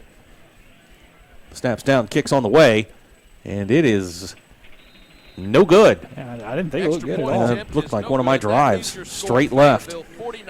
So with 4:06 to go here in the second quarter, our new score, Fayetteville 49, Springdale 7. You're watching Springdale Bulldog football on the Bulldog Sports Network. First Security is here. Only here. So that means we're here, here, and here. Even here. and definitely here. Because here is where we want to be. For you. First Security Bank. Only in Arkansas. And we welcome you back. 49-7, our score. 4:06 to go here, second quarter. Rugby Young set to kick off again for Fayetteville. Can update the score there in Bentonville. 17-7. Bentonville. So they heard me talking about the shutout deal, and they put that to bed quickly, didn't they? Yeah, that Oxford guy's an idiot. We got a little pooch kick here. Rugby Young kick to Jaden Minshew, takes it at the 15. Jaden up the sidelines, and looks like they're going to mark him out close to the 25-yard line. So Springdale start with decent field position. 4:02 to go here in the first half. Ball will be placed at the 26. And we'll see how the Springdale offense comes out here. Really struggling to run the ball tonight. 10 carries, 0 yards. The offense as a whole, 28 plays for just 72 yards. That's all through the air. That's a recipe for what the score is. You give Fayetteville an already maybe the most potent offense in the state. That kind of field position means recipe for not good. So Lindsay with a quick throw out flat. Looks like Hunter Necessary. Yep, another catch for Hunter. If you're in a PPR high school fantasy league, you love Hunter Necessary. He is racking up catches and yards tonight. They're going to give him about a 4-yard gain out to the 30-yard line. I don't know what PPR means, but is that points per reception? Correct. Wow, look at me. You may not be able to drive a golf ball, but you can. You know I can't drive a golf ball. Get those acronyms going. I can't putt or chip. Second down for the Bulldogs. Jack got pressure in his face. Delivers low. Intended for Lane Hutchins. That ball's going to go incomplete. It's going to bring up 3rd and 6. Got clobbered there by Ty Langston. From the 31-yard line. Ty, nice sportsmanship. Helps his former teammate up. So 3rd and 6 for Springdale. Ball's at the 31-yard line. The problem, too, with not being able to run the ball is that it doesn't allow you to run the clock, and so Fayetteville gets plenty of opportunities to score, and more. The more possessions Fayetteville gets, the happier they are. Lindsay back to pass. Under pressure, Jack's going to run, and throws for Chris Crawford. The ball's going to come incomplete. That's going to bring up another 4th down for the Bulldogs. Bulldogs really struggling on 3rd down now, 1 out of 8. So Dylan Sizemore will come on to kick. The last 2 kicks have been a bit of an adventure. First the fake, then the snap over Dylan's head, which has contributed to Fayetteville scoring 2 touchdowns in their last 2 drives.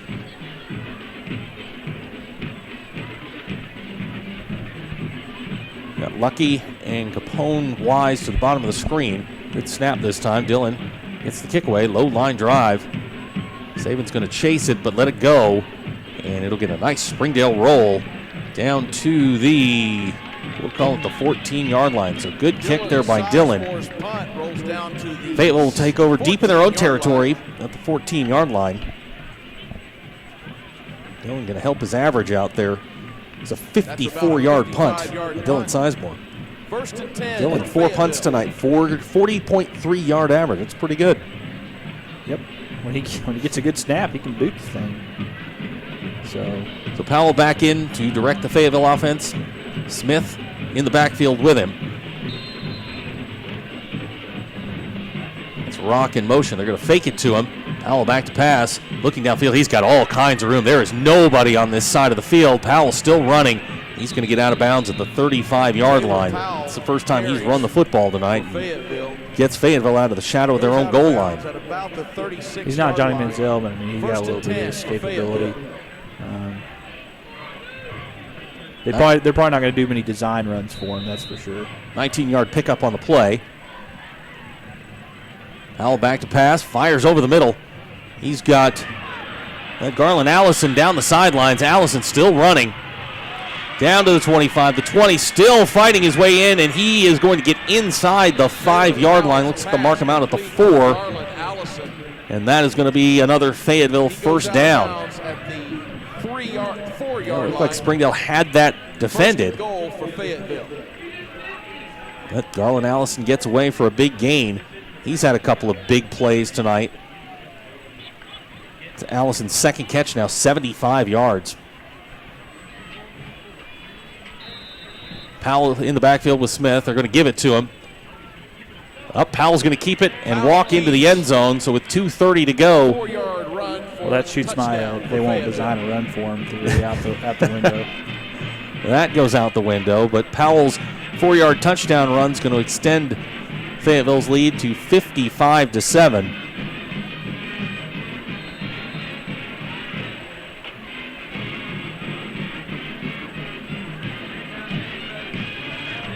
Don Fagg on to try the extra point again.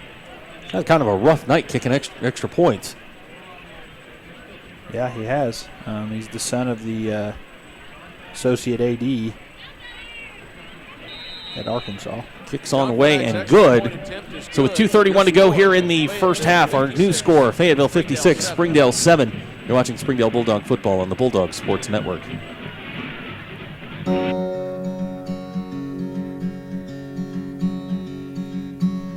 Hometown. That word still means something here. It means we're neighbors. We do the right thing. We care about your family. And you deserve the very best every time you walk in the front door. Harps. Hometown fresh.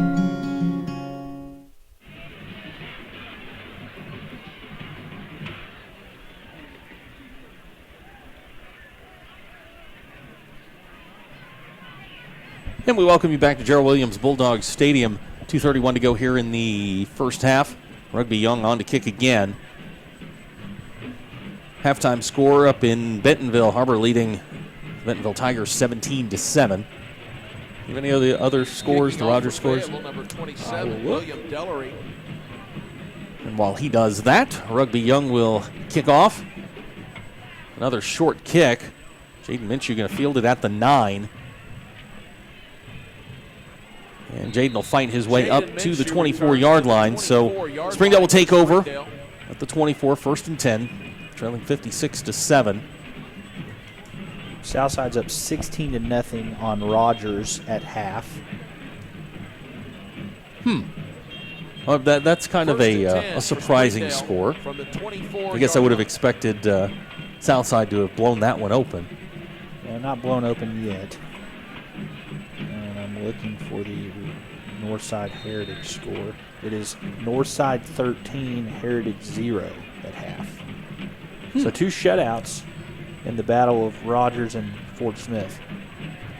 So 1st and 10 for the Red Dogs. Jack Lindsay has Lucky Banavong behind him in the pistol set. Jack going to throw. Going for Hunter Necessary. Knocked down. Pass is incomplete. J.R. Baker on the defensive play for Fayetteville. Defended on the play by J.R. Baker. Jack now 11 out of 20 for just 91 yards. It's going to bring up 2nd and 10 for the Red Dogs. Yeah, he's lucky that one didn't get picked off. Baker made a good play on it. And he got Baker in single coverage on Necessary. Jack rolling, hits Hunter in and out of his hands, and that's going to bring up 3rd down. You can tell Hunter's getting tired. He's been getting targeted pretty much every play in the last 3 drives. That makes it 3rd and 10 for Springdale. It's going to bring up 3rd and 10 for the Bulldogs. And Hunter has been targeted on almost every pass play, outside of a few early in the game where he went to Cam or was trying to drop it off to a defensive back. But Hunter's really been the passing game to this point. So 3rd and 10. Ball's at the 24-yard line. 2:13 to go here in the first half. Ball's tipped. Almost intercepted there by Patrick Jones. Or excuse me, J.J. Rainey. Sorry, there are 2 19s on Fayetteville's roster. J.J. Rainey with the knockdown, and that's going to bring up a 4th down. Another punting situation for Springdale. Yeah, Fayetteville's going to get to run a 2-minute drill and try to break 60 and a half for the first time this year. Scored 67 last week on Sportsman's Southside. That was in 4 quarters. I believe that they have changed returners. Is that Terrence Rock back there? No, that's Kennedy Wade, I believe. No, Colby Seegers. It's Colby Seegers, who had the pick 6. Dillon gets the kick away under pressure. Ball's going to hit at the 49 and roll. And will come to a stop at the 37-yard line. So that's where Fayetteville will take over. Minute 57 to go here in the first half. It will be 1st and 10 for Fayetteville.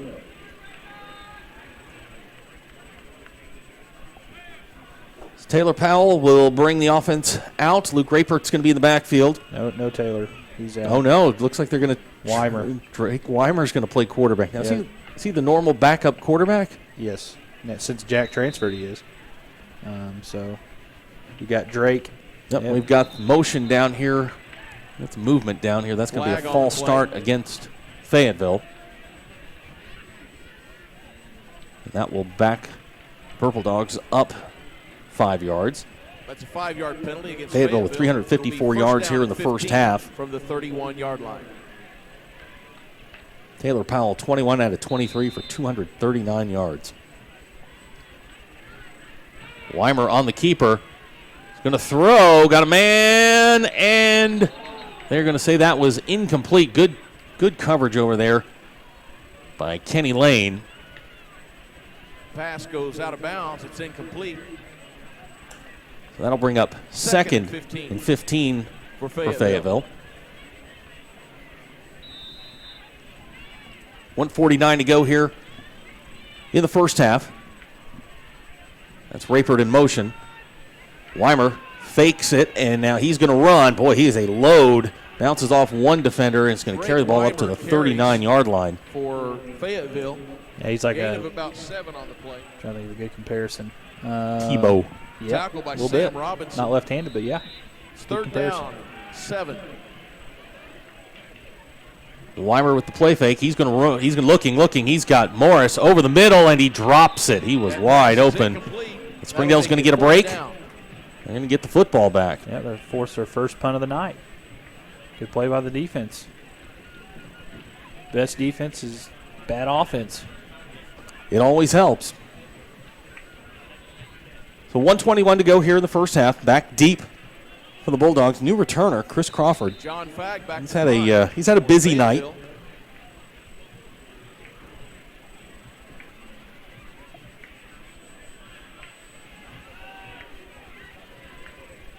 First punt of the night for Fayetteville. Fagg with the punt, high spiral away from Crawford. It's going to bounce at the 27. It's going to take a nice Fayetteville roll and will stop dead at the 12-yard line. So good special teams there by Fayetteville. And Springdale will get one more chance here. Springdale.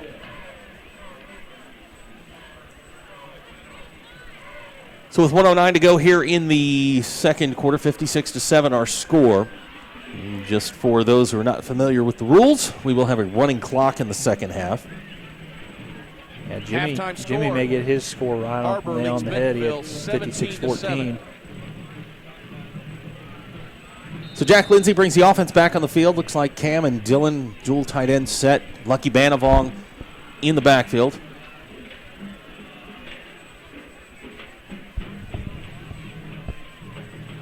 Going to take it and hand it to Lucky. He's going to get off the left side, cut back. Lucky's still going. He's going to get a couple out of that up to about the 17-yard line. Tackle by number 52. Maybe 4 or 5 yards on that carry. As we roll under a minute to go here in the first half. Bring up 2nd and 4. Springdale now with 11 carries for 5 yards. Does factor in sacks, so take that for what it's worth. Here comes Lucky again. Lucky maybe a yard out of that. Banavong carries. Yeah, Zach's just running the clock out. Tackle by J.J. Rainey. Unfortunately, you got Lucky down. So while they attend to him, We will take a quick timeout. You're watching Springdale Bulldog football on the Bulldog Sports Network. Hello, I'm Michael Flowers. And I'm Joanne Bauer. YouthBridge is proud to partner with Fox 24 News to help stop bullying. We want to stop this problem at its source, Michael, and that is why we asked classrooms throughout the region to produce a 20-second video with an anti-bullying message. Voting will then be open to the public, and the winning classroom will win a $500 gift card presented by YouthBridge. Go to NWA homepage, click on contest, and enter your video on the anti-bullying page. YouthBridge and Fox 24 News thank area schools for their support in bringing anti-bullying awareness to our area. We came to Arvest Bank to see what makes it different. It's a community bank that really reaches out to the customers to make them feel special. I feel special every time I come in here. They want to be involved in the community and want to be part of the community. They support our university, our athletic department. They've told us that they could have a fleet of volunteers there to help this year if we needed. I see them at a lot of our Hispanic community events that we do. I can't think of another bank in the city that has such a big community presence as Arvest. Arvest Bank. Our customers say it best. 28 seconds to go here in the first half, 56-7 our score. Lucky Banavong is walking off under his own power. It's 3rd and JC 3 Medina has checked in for the first time tonight, the exciting young sophomore for the Red Dogs. And JC looks like he's going to get his first carry of the night. JC's off the left side. JC down the sidelines, going to get a first down for Springdale. So JC pays immediate dividends on his first carry of the night. He gets up to about the 29-yard line. We're going to spot the ball at the 29-yard line. So a nice pickup for JC on his first touch. And that'll give the Red Dogs a first down with now 10 seconds to go here in the half. 5 seconds. Springdale trying to get one more play off. They're going to take it. They're going to hand it to JC. And JC's not going to get much out of that. And that will end the first half. So after 2 quarters of play, our score, Fayetteville 56, Springdale 7. We'll be back with a halftime show coming up. You're watching Springdale Bulldog football on the Bulldog Sports Network. Do you need new tires? Do you want a price match guarantee? Do you want to wait in a newly renovated waiting room? Do you want tire services at any time with no appointment? Then Tire Tracks is the place for you. With our price match guarantee and the largest inventory of new and used tires in the area, we have tires for every budget. Tire Tracks, Northwest Arkansas's largest independent tire dealer. Hi, I'm Susie Everett with Everett Chevrolet. You've heard me say we have a better way to buy your new Chevy. If you've not been here to find out what that means, I want to invite you to come see us. You'll love the way we do business. And you can shop our great selection of the North American Truck of the Year, the Chevy Silverado, with the best V8 fuel economy of any full-size truck.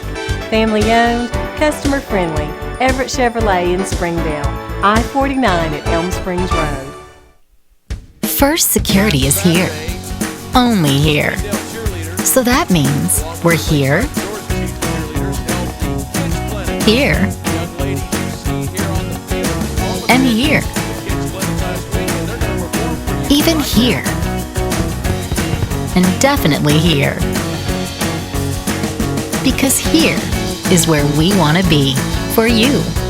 First Security Bank. Only in Arkansas.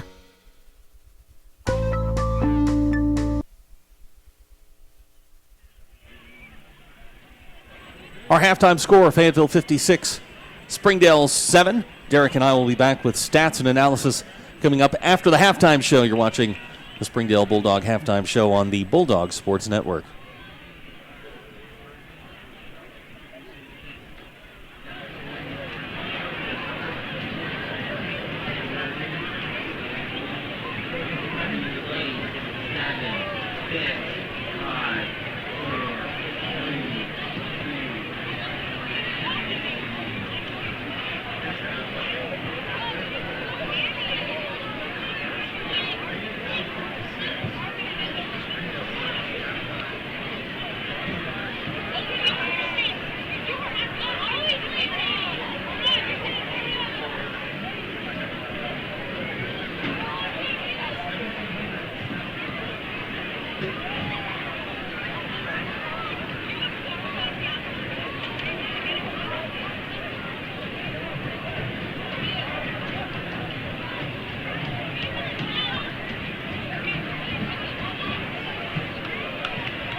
Good job, ladies.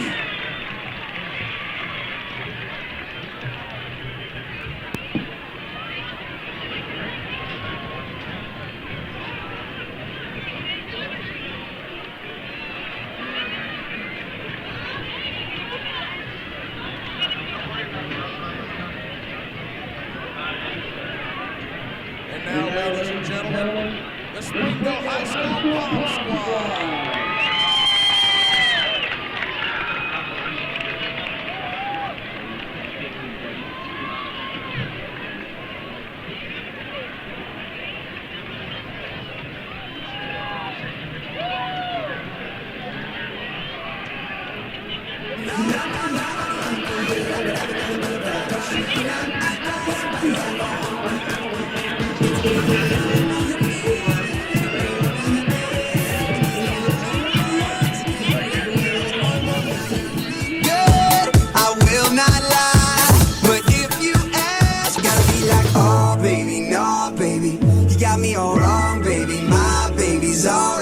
All of my love. So no, honey, I'm good. I can have another, but I probably should not. I got somebody at home, and if I stay, I might not leave alone. No, honey, I'm good. I can have another, but I probably should not. I gotta bid you adieu to another. I will stay true. I will stay true. I will stay true.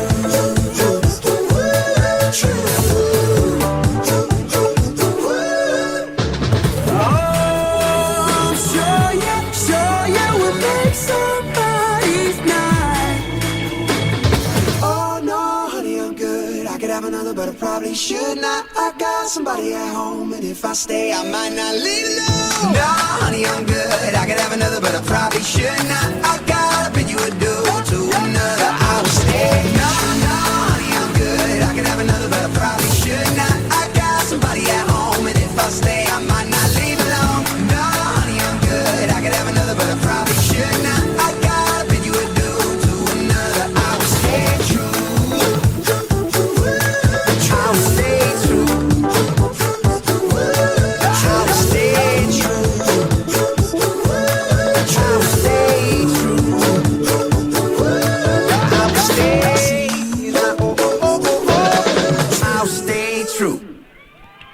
That's your Springdale High School Pom Squad, coached by Sarah Skelton.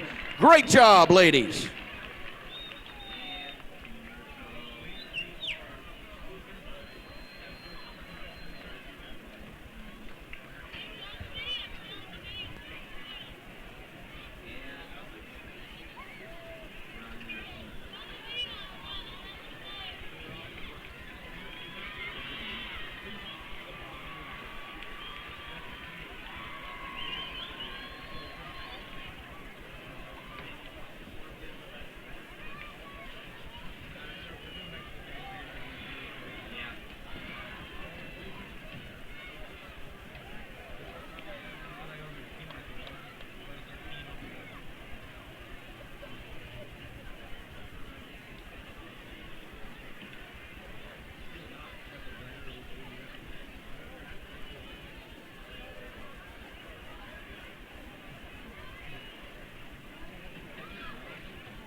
As the Springdale Band prepares for your halftime entertainment. The Springdale High School Band brings you the music of Queen, a British rock band formed in London in 1970. By the early 1980s, Queen was one of the biggest stadium rock bands in the world. Tonight, we open up with a medley of their hits, which include We Will Rock You, Bohemian Rhapsody and Another One Bites the Dust.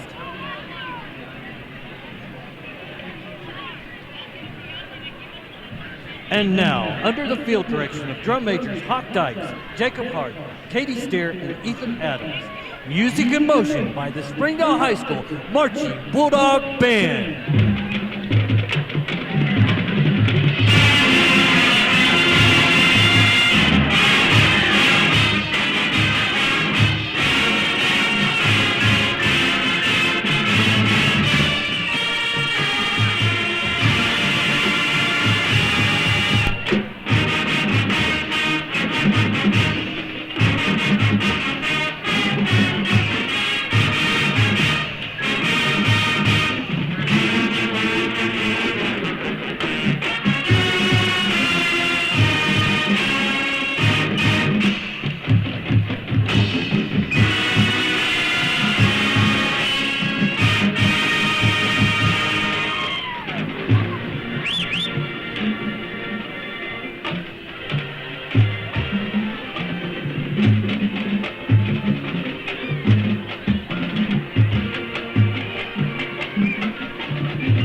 our halftime score. Fayetteville 56, Springdale 7. Derek and I will be back with some stats and some analysis coming up shortly. You're watching Springdale Bulldog football on the Bulldog Sports Network. Hello, I'm Michael Flowers. And I'm Joanne Bauer. YouthBridge is proud to partner with Fox 24 News to help stop bullying. We want to stop this problem at its source, Michael, and that is why we asked classrooms throughout the region to produce a 20-second video with an anti-bullying message. Voting will then be open to the public, and the winning classroom will win a $500 gift card presented by YouthBridge. Go to NWA homepage, click on contest, and enter your video on the anti-bullying page. YouthBridge and Fox 24 News thank area schools for their support in bringing anti-bullying awareness to our area. We came to Arvest Bank to see what makes it different. It's a community bank that really reaches out to the customers to make them feel special. I feel special every time I come in here. They want to be involved in the community and want to be part of the community. They support our university, our athletic department. They've told us that they could have a fleet of volunteers there to help this year if we needed. I see them at a lot of our Hispanic community events that we do. I can't think of another bank in the city that has such a big community presence as Arvest. Arvest Bank, our customers say it best. Do you need new tires? Do you want a price match guarantee? Do you want to wait in a newly renovated waiting room? Do you want tire services at any time with no appointment? Then Tire Tracks is the place for you. With our price match guarantee and the largest inventory of new and used tires in the area, we have tires for every budget. Tire Tracks, Northwest Arkansas's largest independent tire dealer. Hi, I'm Susie Everett with Everett Chevrolet. You've heard me say we have a better way to buy your new Chevy. If you've not been here to find out what that means, I want to invite you to come see us. You'll love the way we do business. And you can shop our great selection of the North American Truck of the Year, the Chevy Silverado, with the best V8 fuel economy of any full-size truck. Family owned, customer friendly, Everett Chevrolet in Springdale, I-49 at Elm Springs Road. First Security is here. Only here. So that means we're here, here, and here. Even here. And definitely here. Because here is where we want to be for you. First Security Bank. Only in Arkansas. This is Jack. And this I am starving! is Jack's appetite. It's never satisfied. I'm hungry. Seriously, dude? What? Then Jack's mom started serving Tyson Anytizer snacks. With all white meat and lots of protein, they're the only snacks that make Jack's appetite disappear. Tyson Anytizer snacks. Consider snacking solved. And we welcome you back to Gerald Williams Bulldog Stadium here on the campus of Springdale High School. 56-7 is our halftime score. Fayetteville, very impressive. And let's run through some halftime numbers for you. Fayetteville dominating in virtually every statistical category. Fayetteville, 122 yards rushing, 239 yards passing for a total of 361. Springdale really struggling on offense. 14 carries, 17 yards. 76 yards through the air for 93 total on 38 plays, just a 2.4 average. And maybe the biggest number is the 2 out of 10 on third downs for Springdale. Fayetteville 3 out of 4, and Springdale with 2 fourth down conversions that did not hit. Leading receiver tonight, really the offense for the Bulldogs. 100 necessary, 7 catches, 63 yards. Cam Dickerson does have a 15-yard touchdown reception. Jack Lindsay's been under pressure all night, 11 out of 22 for 91 yards, a touchdown, and the 1 interception that was returned for a touchdown. But, all in all, I think Fayetteville is pretty much showing why they are the number 1 team in the state of Arkansas. Yeah, they're about as good as advertised. There's really not much to say. They're up 49. They could have been up more, and Morris dropped the pass on third down. From the backup. It'll be interesting to see what Fayetteville does coming out of the half. They're going to get the ball. Will we see Taylor Powell? Maybe.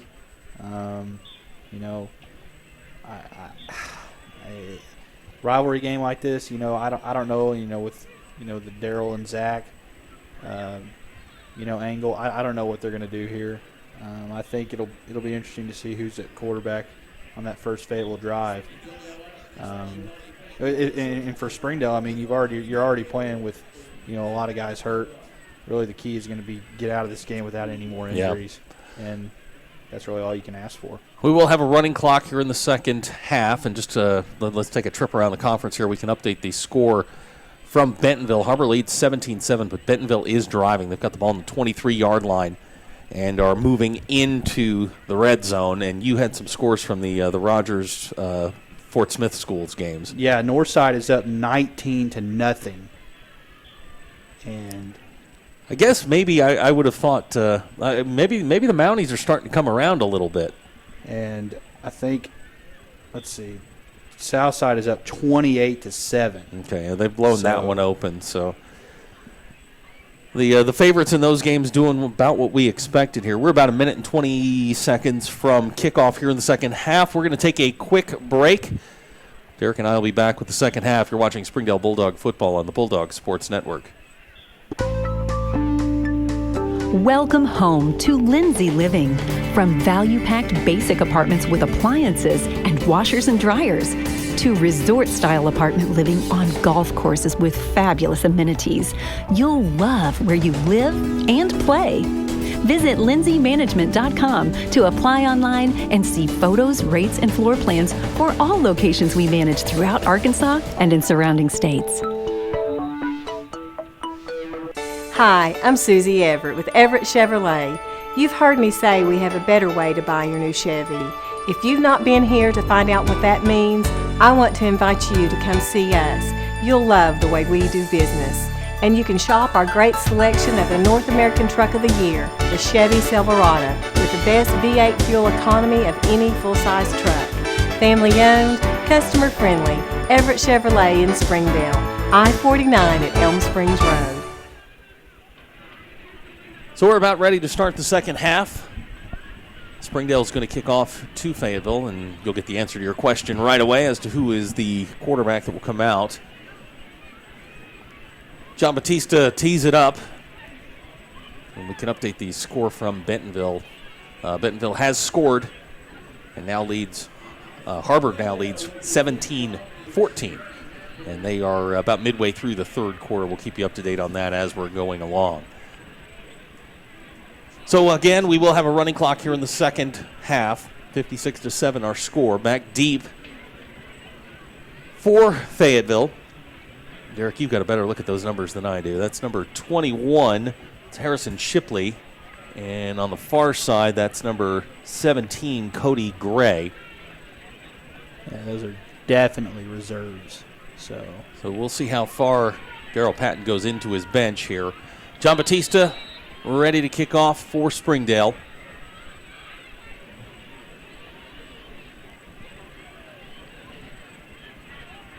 And the second half, the 116th meeting between Fayetteville and Springdale is underway. It's going to be Shipley at the 2. Shipley's got a little bit of a seam, and he'll get up to about the 19-yard line. So that is where Fayetteville will take over. 1st and 10, and looks like Weimer is going to come out at the quarterback spot. Don't see Taylor Powell, so it looks like it will be Drake Weimer. Yeah, I mean, I'm not surprised that we're seeing that. I mean, it would be kind of. I think for the long term, yeah, I mean, you start hiding all your starters' equipment if you're up this big and you don't need them. Weimer. The handoff. I didn't catch the number there on the running back. I didn't either. That is number. Looks like maybe Rock. 9? Yeah, I think it's Rock. Yep, that's Terrence Rock on the carry. He's going to lose about a yard. It's a good play there by the Springdale defense. That'll bring up 2nd and 11. Weimer going to keep it. He's being chased by Dylan Sizemore. He's got the pass off. That's number 89. Boy, we are going deep into the bench tonight. That's Adam Moody with the catch, and that's going to be very close to first down yardage. And they will, in fact, mark that as a first down. So Moody with the first down reception, and that gives Fayetteville 1st and 10 at the 29. Again, if you're just joining us, 56-7 our score. Running clock here in the second half. Weimer going to throw again. He's got a man wide open. That is number 33, Grant Harmon. And he will pick up another Fayetteville first down. And if you're a reserve for Fayetteville, you're loving this because you're getting play and garner statistics, and even though it's garbage time, you're still getting to be out there in front of the fans. 11-yard reception by Harmon. Weimer going to throw again out to Shipley. Shipley up over the 40, makes a nice move out to the 45, the 50, and he's going to be tackled at about the 47-yard line. And that'll be enough for another Fayetteville first down. Yep, Fayetteville, they don't really miss a beat offensively without Powell. I mean, Weimer's a very capable quarterback. He actually alternated with Fuller Chandler his sophomore year at Springdale. So, I mean, he's very well versed in playing the position. You don't necessarily struggle without him. Rocks on the carry. Chris Arvelo will make the stop. It's going to be another 1-yard loss for Rocks. And no running room thus far in the second half. They've had a little bit of success through the air. Weimer hit a couple of quick passes here. Weimer 3 out of 5 for 36 yards passing. It's getting a little chippy out there. A couple of the Springdale players don't think they're big fans of Terrence Rock. Rock and Weimer in the backfield. Weimer going to throw again. This time he's got Rock out in the flat. Rock's going to get inside the 40. Still going inside the 35. He's going to be knocked down at the 32-yard line. That's going to be enough for a Fayetteville first down. 16-yard pickup on 2nd and 11. It's going to be enough for a first down. Yeah, Rock and Weimer are probably the only two normal starters that are in.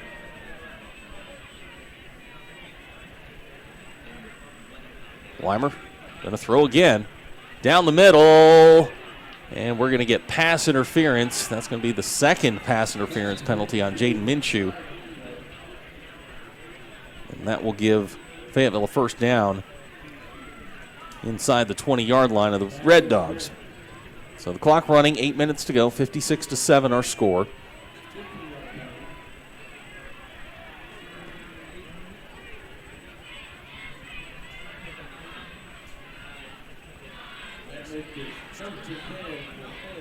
So 1st and 10 for Fayetteville, falls at the 17. Weimer's going to keep it on the quarterback keep. He's going to drop it off to Moody again. He's down to the 10 and going to fight his way down to the 9-yard line. Fayetteville moving the ball at will here in the second half. This drive now 7 plays, 73 yards. And looks like we're going to get a penalty called against Fayetteville.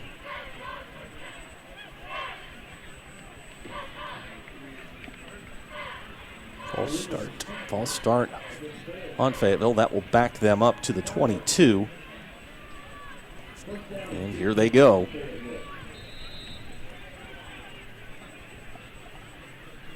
Weimer and Rock in the backfield.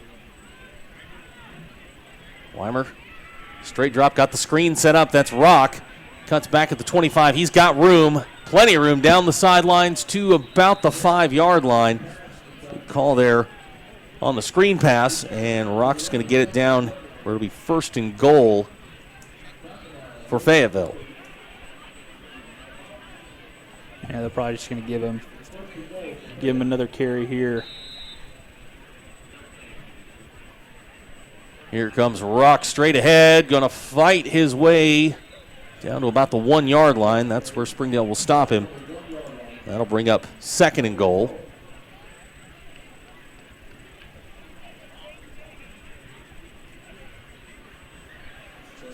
Same formation. Weimer and Rock still in the backfield. Got to imagine it's going to be the same play. Here comes Rock. He's going to bounce to the outside and get into the end zone for another Fayetteville touchdown. So a 1-yard touchdown run by Terrence Rock with 5:55 to go here in the third quarter extends the lead to 62-7.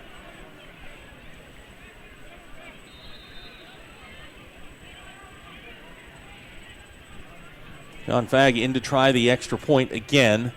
He's had kind of a shoddy night kicking extra points. I think he's missed 1 or 2. Yeah, he's had a Lee Tiffin night. And it looks like Capone Wise jumped offside, so that would have been good. We'll see Fag try this one again. HAR-BER's gone back up 24-14. Back and forth they go. 24-14, yeah, got it here on the monitor. 24-14 in the third quarter, so again, Fag on to try the extra point.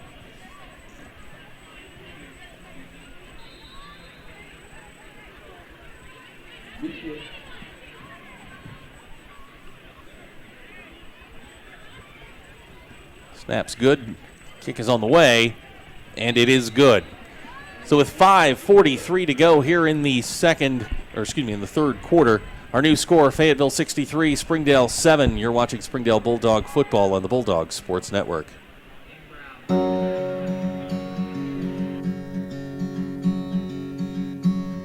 Hometown. That word still means something here. It means we're neighbors. We do the right thing. We care about your family. And you deserve the very best every time you walk in the front door. HAR-BER. Hometown fresh.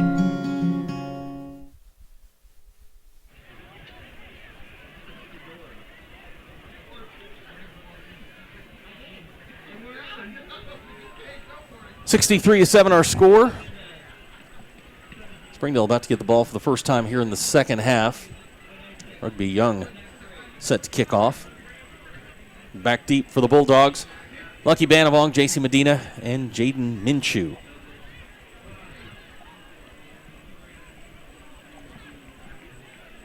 Clock moving under 4 minutes and 30 seconds to go, and ball's going to fall off the tee, so Rugby Young will set it up and try again. Let's see if they go onside here. I'm kidding. I hope so.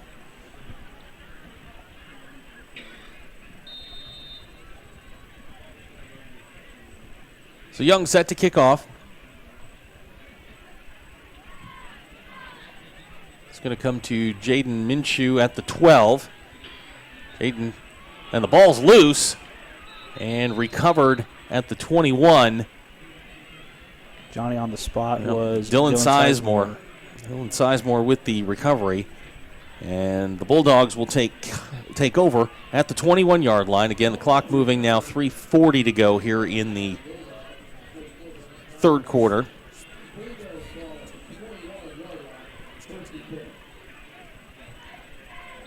So Jack Lindsay will bring the offense out. Lucky Banavong, the running back, Chris Crawford, Hunter Necessary, and Nick Parchman, as well as Lane Hutchins now in at the wide receiver spots. They're going to go 4 wide.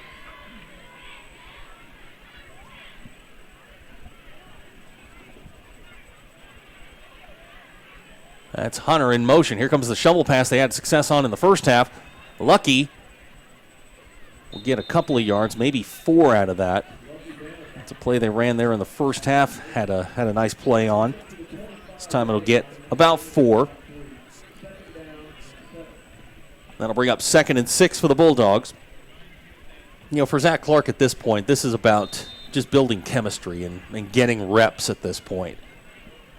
You know, the game's been out of reach for a while, but this is just about getting reps and getting your guys familiar with each other and building some continuity here, because you're going to need it as they go the rest of the season. Jack Lindsay, the quick swing out to Lucky Banavong.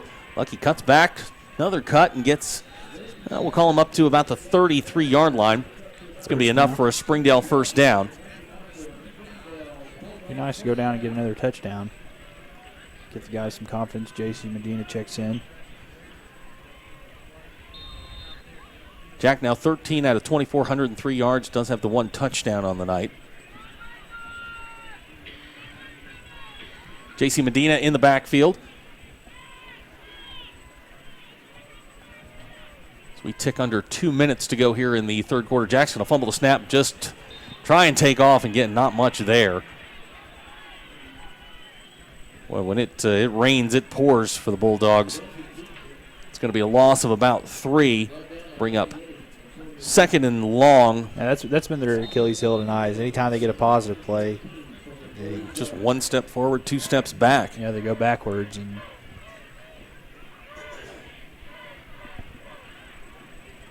so 2nd and 13, minute 25 to go here in the third quarter. JC behind Jack in the pistol. Looks like a fake there, but Jack's going to find Lane Hutchins. Kind of a discombobulated play, but the end result will take it. Jack Lindsay hooks up with Lane Hutchins. Lane's going to catch the ball at about the 41-yard line. That'll give Springdale a first down. Well, he was supposed to hand the ball to JC, and JC took off, so he kind of had to improvise, and luckily Lane Hutchins is there down at the 40-yard line, and first down Springdale. Well, first catch of the night for Lane. That's good for 29 yards. Puts the ball at the 41-yard line of Fayetteville. Springdale on the move here. 4 plays, 38 yards on this drive. 29 of that coming on that play to Lane Hutchins. Jack, another low snap. Going to fire down the side. He's got J.C. Medina just out of his reach. Wheel route. Yeah, they've had, all season long, they've had that wheel route from time to time, and they just haven't hit on it yet. J.C. was open, but Jack just missed him, and that ball's going to fall incomplete, bring up 2nd and 10 for the Bulldogs as we go under 10 seconds to go here in the third quarter. 3 wide receivers to the top of the screen, Crawford, Necessary, and Parchman. And that is going to be the end of the third quarter. So after 3 quarters, our score, Fayetteville 63, Springdale 7. You're watching Springdale Bulldog football on the Bulldog Sports Network. Chevrolet has the longest lasting, most dependable full-size trucks on the road. And at Everett Chevrolet, we think the slogan, "Find New Roads," couldn't be more at home than in beautiful Northwest Arkansas. The 2015 Silverado has the most fuel-efficient gas V8 ever, perfect for those long drives in the country. And for those new roads that are hard to find, Silverado's rugged power will pull you through. Family-owned, customer-friendly, Everett Chevrolet in Springdale. And we welcome you back to Gerald Williams Bulldog Stadium. 63-7 our scores. We start the fourth quarter. Springdale has the ball at the 41-yard line. 2nd and 10. After just missing J.C. Medina on a wheel route. Do you have any updates on the north side, south side scores? I will get to those. I appreciate that. Let me check my trusty Twitter feed.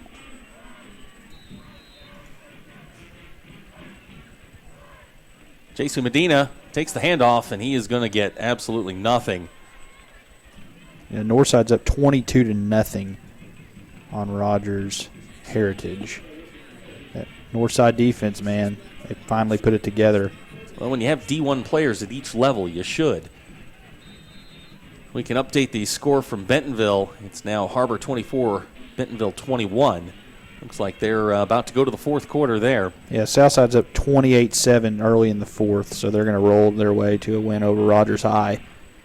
Jack with plenty of time. Looking. He's got a man wide open. That is Hunter Necessary. Breaks a tackle. Hunter's still going. And Hunter's going to get down to about the 24-yard line. So Springdale going to convert on a 3rd and long and keep their drive alive. 17-yard pickup from Lindsay to Necessary. Jack had plenty of time. Great job there by the offensive line. Give him plenty of time to move around and create something.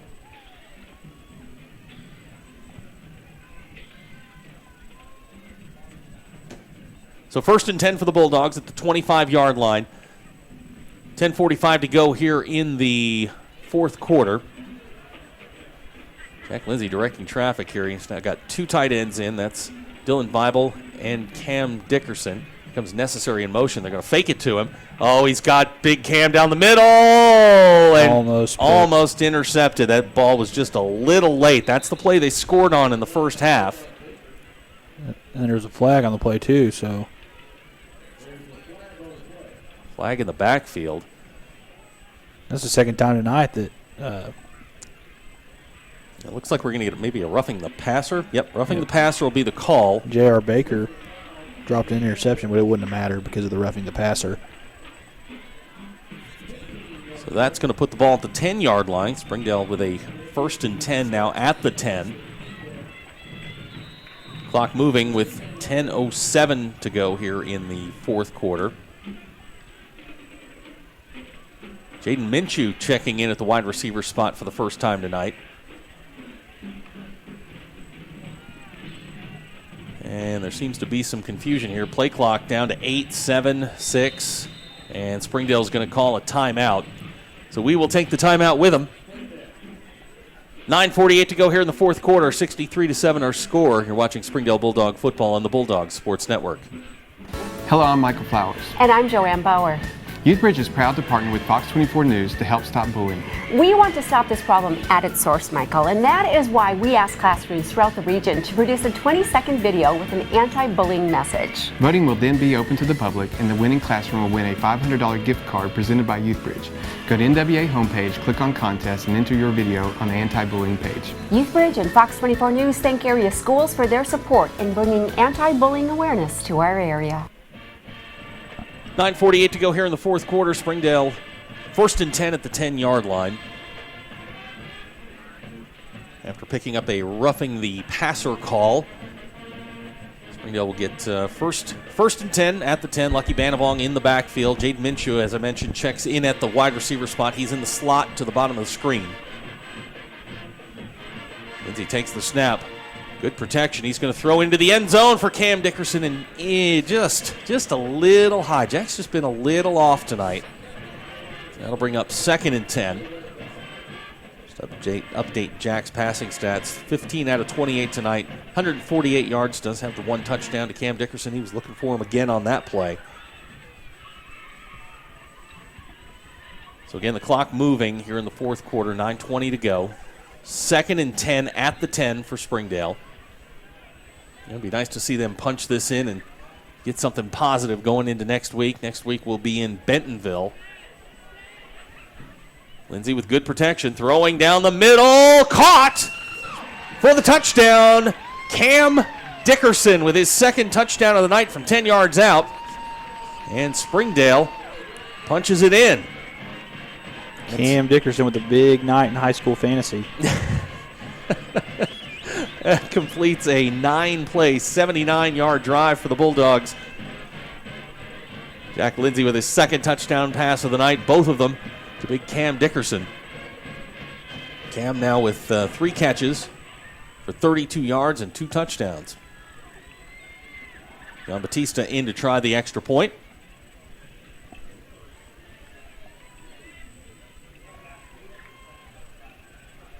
And the kick is on its way and good. So with 9:01 to go here in the fourth quarter, our new score, Fayetteville 63, Springdale 14. You're watching Springdale Bulldog football on the Bulldogs Sports Network. We came to Arvest Bank to see what makes it different. It's a community bank that really reaches out to the customers to make them feel special. I feel special every time I come in here. They want to be involved in the community and want to be part of the community. They support our university, our athletic department. They've told us that they could have a fleet of volunteers there to help this year if we needed. I see them at a lot of our Hispanic community events that we do. I can't think of another bank in the city that has such a big community presence as Arvest. Arvest Bank. Our customers say it best. 9:01 to go here in the fourth quarter. Springdale just completing a 9-play, 79-yard drive, capped off by a 10-yard touchdown pass to Cam Dickerson. So a nice comeback drive there for the Bulldogs, giving them a little bit of confidence. Good pass protection. Jack had time to throw there in the second half. So again, the Bulldog defense will come out. John Batista about to tee it up.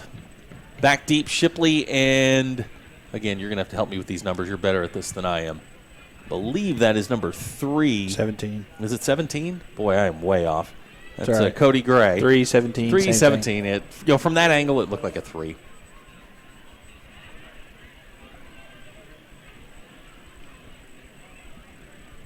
(63-14) our score. 9:01 to go. We can update the score from Bentonville. HAR-BER leading 24-21. The game's in the fourth quarter, and HAR-BER has the ball 1st and 10 at the, or I should say 1st and goal at the 6. They are some high school football in Georgia. A Lee County fan working to change just tried to fight a coach. So some exciting times in Georgia tonight. You know that's a relative of Honey Boo Boo. Batista's kick bounces at the 12, and Springdale is going to get the football at the 2-yard line. The ball recovered by, I believe that's Isaiah Deloach. Isaiah Deloach with the fumble recovery. So Springdale keeps playing. Not great special teams there by Cody Gray. Let the ball bounce and then roll behind him. But with 8:58 to go here in the fourth quarter, life for the Bulldogs. And they are going to take the football at the 2-yard line, 1st and goal. Might have ourselves a ball game. Hey, you know what? They're still playing. That's what's important. You're still playing. That's right. That's all you can ask at this point is, just keep playing. You never know what can happen. So 1st and goal for the Bulldogs. 8:50 to go. Lucky Banavong in the backfield. Dual tight ends. Cam and Dylan to the bottom of the screen. Jack under center for the first time tonight. They're going to take it. They're going to run the power play. Lucky Banavong fighting. And he might have gotten a yard. Looks like they're going to mark him just outside the 1-yard line.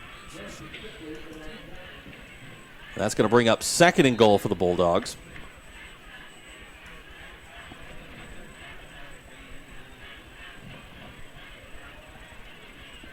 So 2nd and goal, ball's at the 1-yard line. We've got a player down.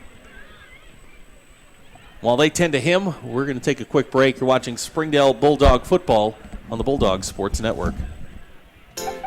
Do you need new tires? Do you want a price match guarantee? Do you want to wait in a newly renovated waiting room? Do you want tire services at any time with no appointment? Then Tire Tracks is the place for you. With our price match guarantee and the largest inventory of new and used tires in the area, we have tires for every budget. Tire Tracks, Northwest Arkansas's largest independent tire dealer. So Lucky Banavong was the player that was down. He got up under his own power and walked off the field. 8:26 to go here, fourth quarter.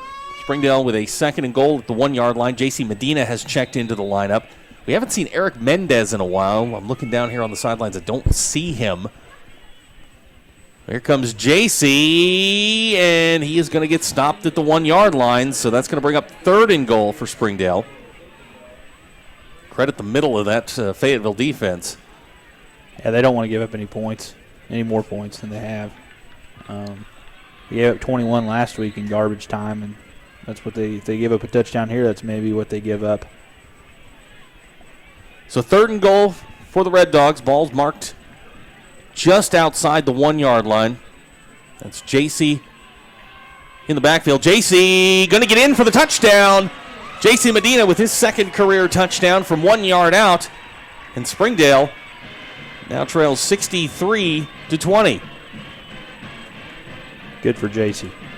Great for the team. They're, again, still playing. You never know what can happen. You never know.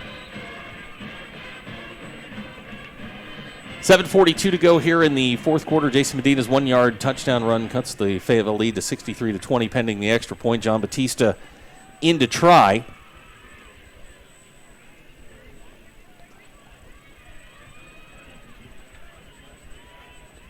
Snap's good. Kicks on the way, and it is good. So with 7:42 to go here in the fourth quarter, Fayetteville 63, Springdale 21. You're watching Springdale Bulldog football on the Bulldog Sports Network. First Security is here. Only here. So that means we're here, here, and here. Even here. And definitely here. Because here is where we want to be for you. First Security Bank. Only in Arkansas. 63-21 our score, 7:42 to go here in the fourth quarter. The Bulldogs set to kick off. John Batista will tee it up here. Onside kick, Coach? Yes. You go onside here every time. That's what the flip card says. Did you Google the flip card? I did. Okay. Well, I think Fayetteville's thinking along with you here. Shipley and Gray are back deep, but everybody else within about 30 yards of the ball here. A lot of the Fayetteville fans that were here have headed for the exits at halftime, I guess, so a little more sparse than it was in the first half. It looks cold out there. I mean, it's a nice 72 degrees here in the press box, but it looks a little chilly out there. So Batista set to kick off.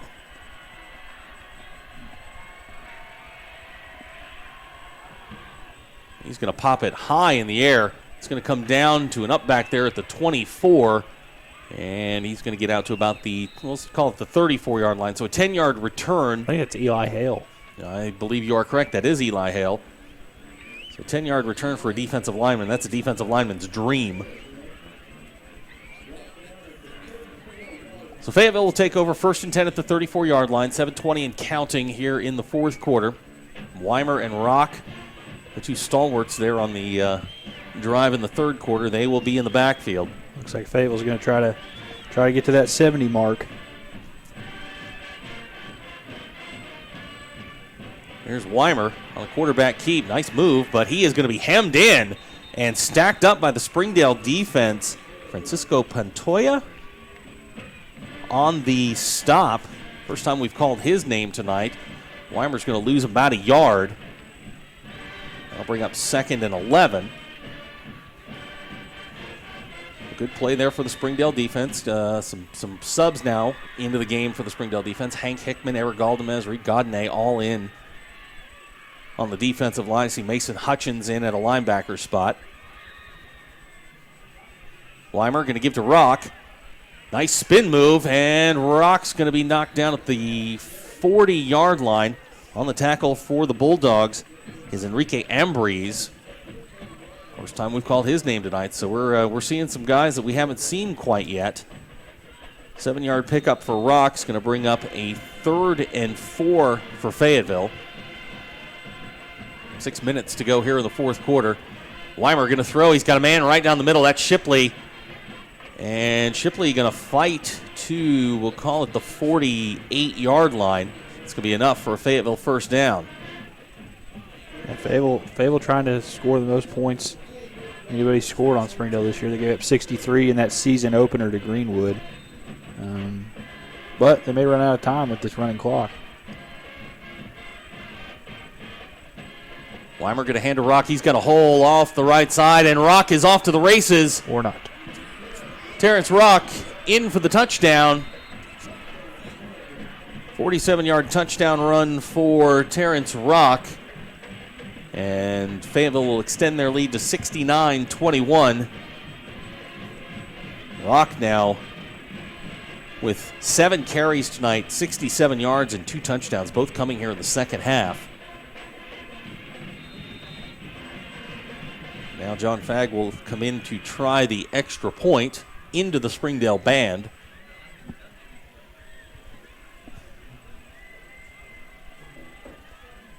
Kicks on its way, and it is good. So with 5:05 to go here in the fourth quarter, our new score, Fayetteville 70, Springdale 21. You're watching Springdale Bulldog football on the Bulldog Sports Network.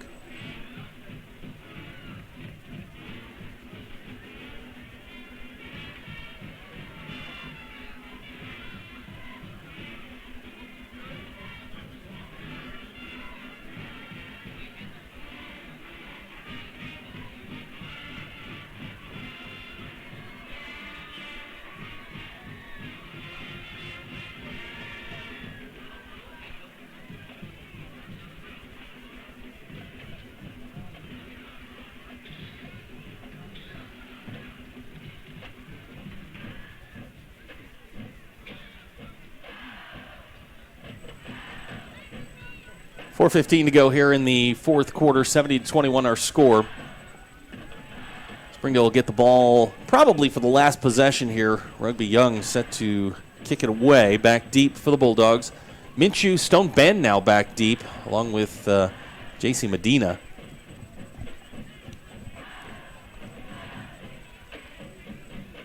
New kicker in for Fayetteville.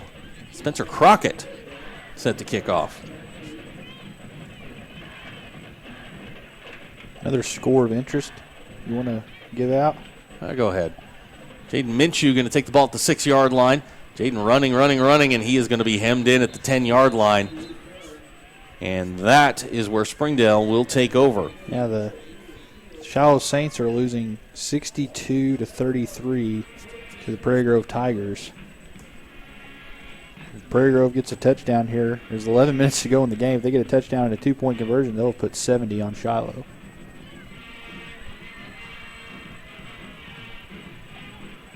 So out comes Springdale. 1st and 10, balls at the 11-yard line. Jack Lindsay still in at quarterback. Springdale running personnel onto the field as we go under 2 minutes and 50 seconds to go here in the 4th quarter. Lindsay back to pass, got the screen set up, and it is knocked down and incomplete. That'll bring up 2nd and 10 for Springdale.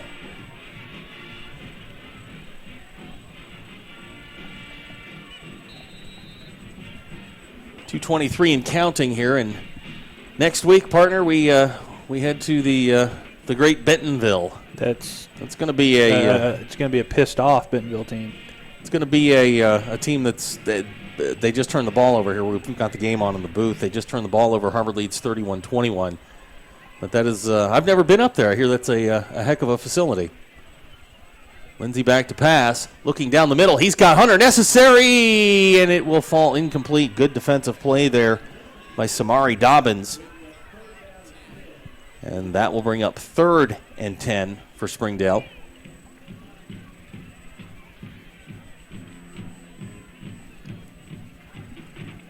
So we approach the 1-minute mark. 3rd and 10 for the Bulldogs.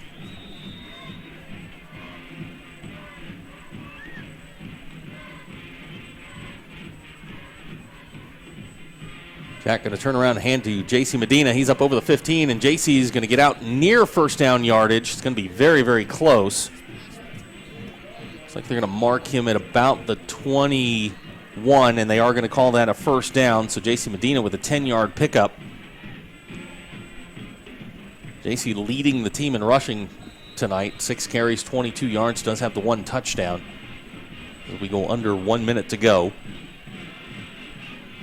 116th battle, and it's a 49 point margin.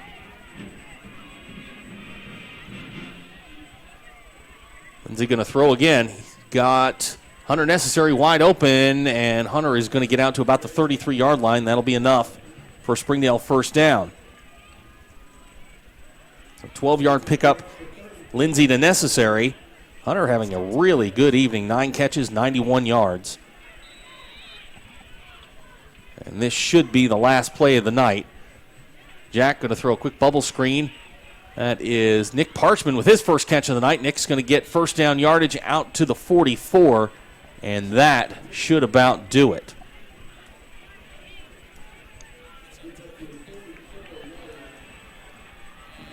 So as the clock hits 0, the 116th battle between Fayetteville and Springdale will go to Fayetteville. The final score, 70-21. Derek and I will be back in a minute to wrap it up. You're watching Springdale Bulldog football on the Bulldog Sports Network. This is Jack. And this I am starving! is Jack's appetite. It's never satisfied. I'm hungry. Seriously, dude? What? Then Jack's mom started serving Tyson Anytizer snacks. With all white meat and lots of protein, they're the only snacks that make Jack's appetite disappear. Tyson Anytizer snacks. Consider snacking solved. Welcome home to Lindsay Living.